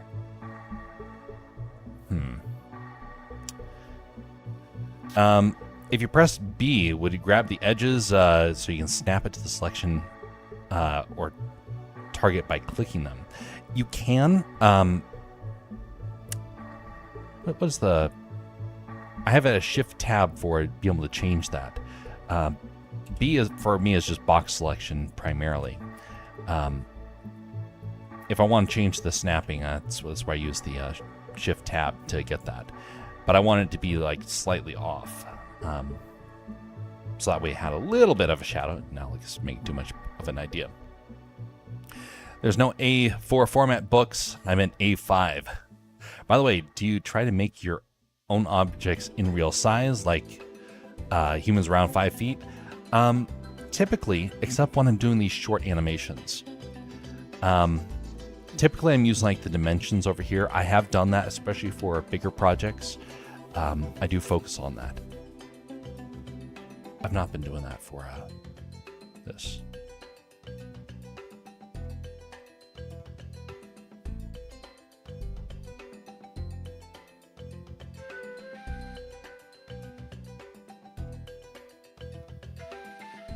Something's off.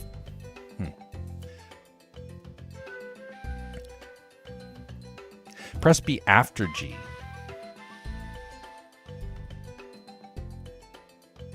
So G and B. Oh! Oh, interesting. I'm going to have to experiment with that one. I see what you're talking about. I did not know about that hotkey. Good catch.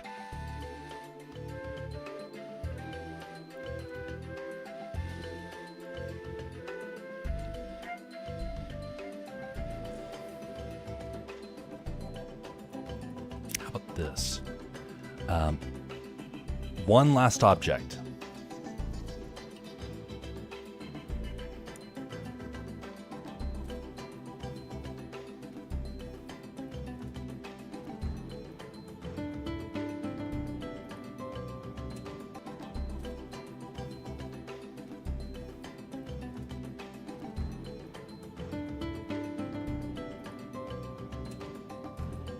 A very, very simple object.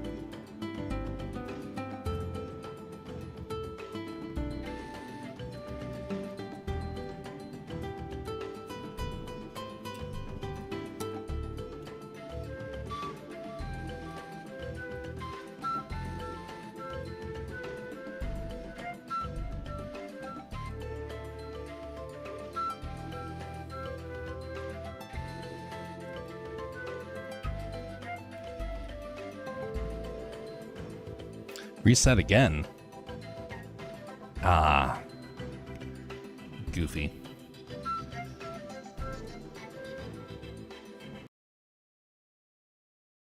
Well, that happens.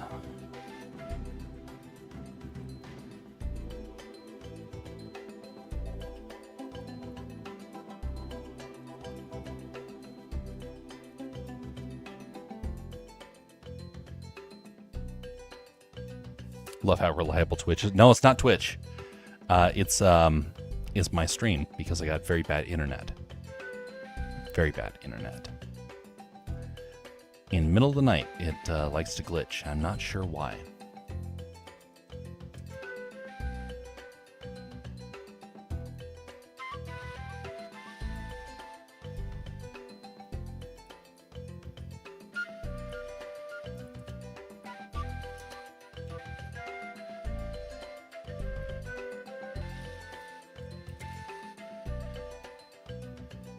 Probably who's pulling some wires. You know? Wouldn't be surprised. Could be a bear.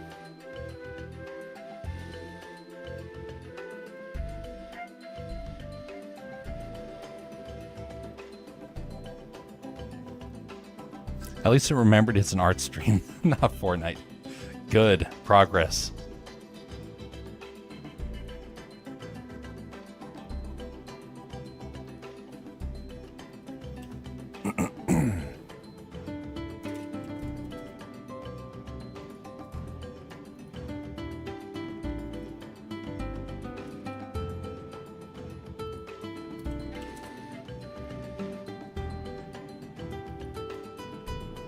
By the way, this is why real life measurements work better, because otherwise you import it, you wouldn't have to scale it. But scaling takes a long time, a whole lot of time.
There we go.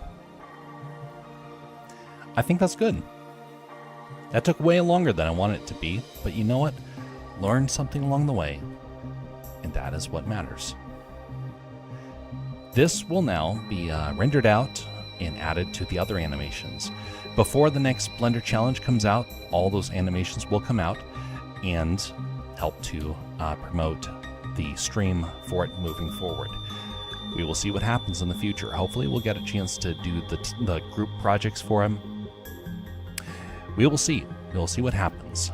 But until then, folks, we're going to be wrapping it up for now. Also need to get a goose sound. Okay, need to get a goose sound to add to this collection of sound effects to play, because, you know, oh, come on. Just when I was about ready to showcase that, okay. We need, like, legit sounds for the goose now, not just things like this.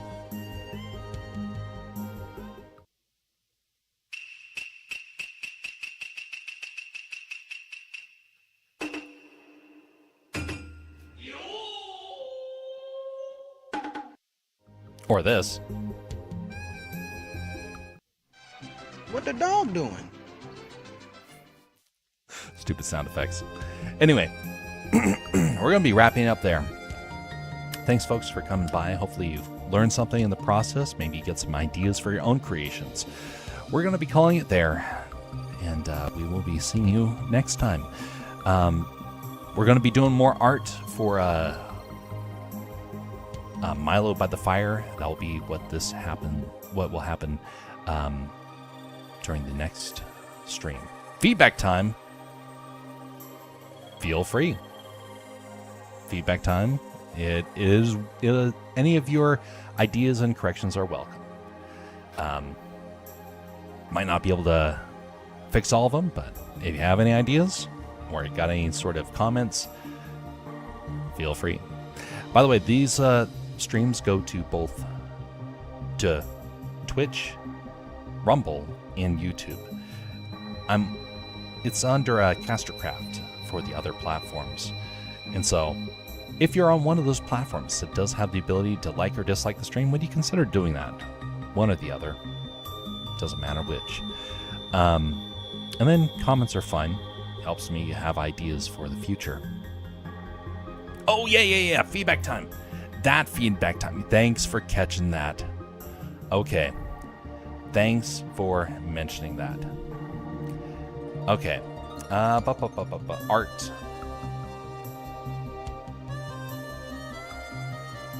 Ooh. Hey, that turned out good. Good perspective. Good angle. And got the pose down.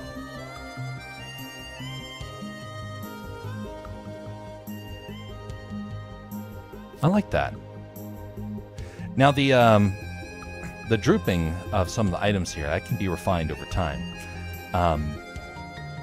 And maybe that's part of the style that you're going for, but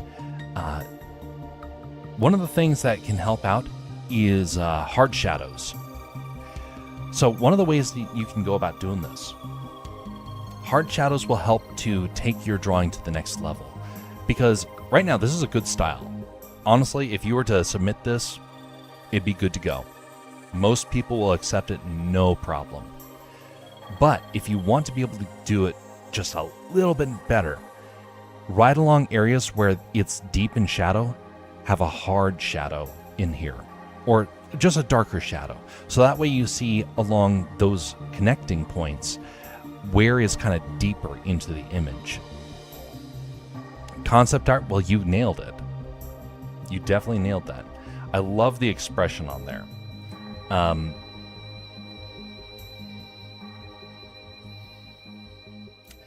Using the, let's see here, just a second. Double checking something here. For the brush selections, for being able to do like the textures and whatnot, as well, all that came together pretty well. The rough concept art, it allows you to spit out ideas a lot faster. But I still think that contact shadows would help out, because like right here, the boots are kind of melding together. It's a little hard to see that there is a separation of the boots, but by having a bit of a hard shadow, it will help to separate it out, so that way you can see that there's two boots.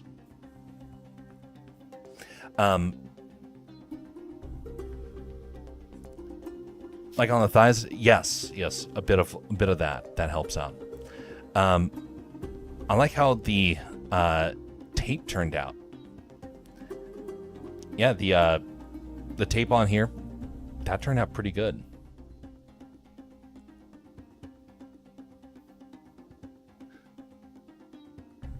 I feel like there's a storm moving in. Things keep shuffling around in a weird way. So sorry, when I keep looking off, I hear sounds. I'm not really sure what it is. Good eye shine as well, by the way. You did well with the shading here. You got it correct of where the shadows are on the top and the highlight will be on the bottom.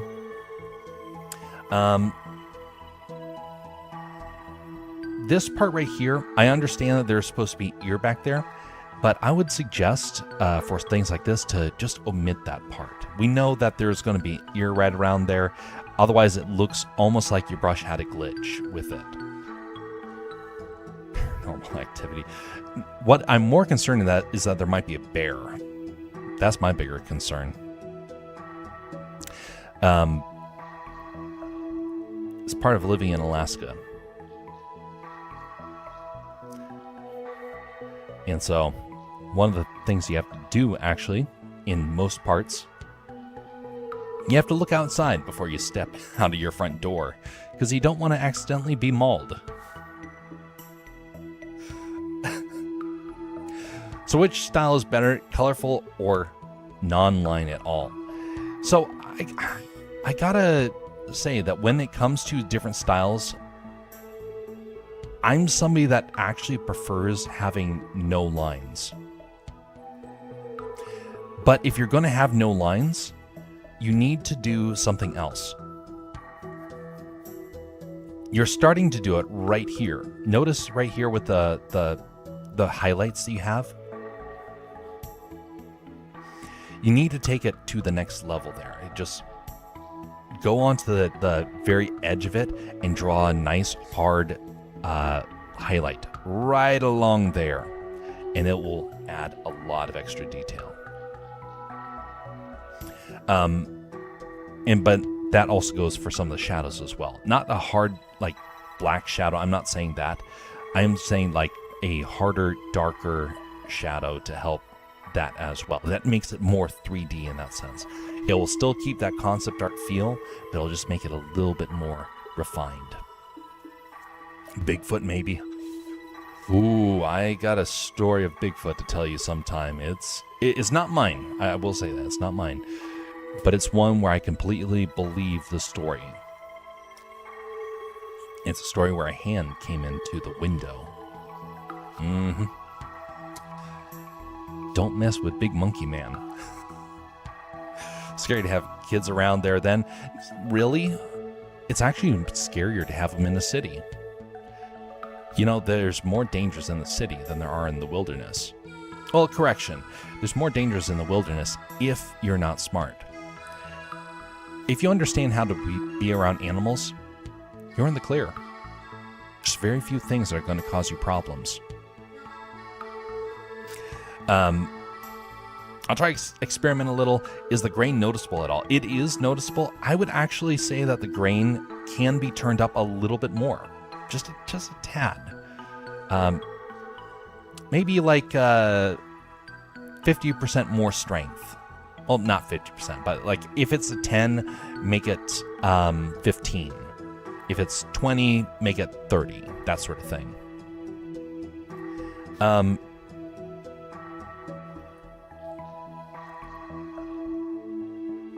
Yeah, overall that turned out well. I look forward to seeing some of the other things you end up making, because you have definitely a bit of talent here. Dealing with animals sometimes is the same as dealing with some people. Yes indeed. Now there are some animals I never want to cross paths with. If you're around for the discussion about Bigfoot, you know where I fall on that one. I still think it's an animal, but I have a deep respect for that creature, and I'm not going to be causing it problems. Because I know that there's a chance that I'll be vengeful. Anyway, we're going to be wrapping it up right there. Let me see if there is... let's see here. Let's see if there's anyone to raid on the Twitch side tonight. As normal, we're not raiding on the Rumble side until there's like more interaction over on that side. So if you do want to raid somewhere, please speak up. Otherwise, I'll just assume that people are just lurking and we'll just call it there. There's no one on the Twitch side for us to raid right now. But I do see somebody who's doing artwork and it actually looks pretty darn good. Let me go over and take a look. Oh.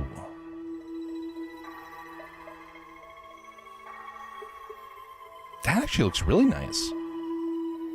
Yeah, we're going to go over and raid this guy. I've never been over here before, so we will see how this turns out. Have a very pleasant evening and morning, everybody.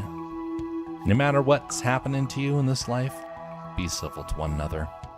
There's frustrations in this world. There's a lot of concerns in this world as well. But try your best to be civil to one another. And we will be seeing you all next time. Until then, have a very pleasant evening. Starting the raid.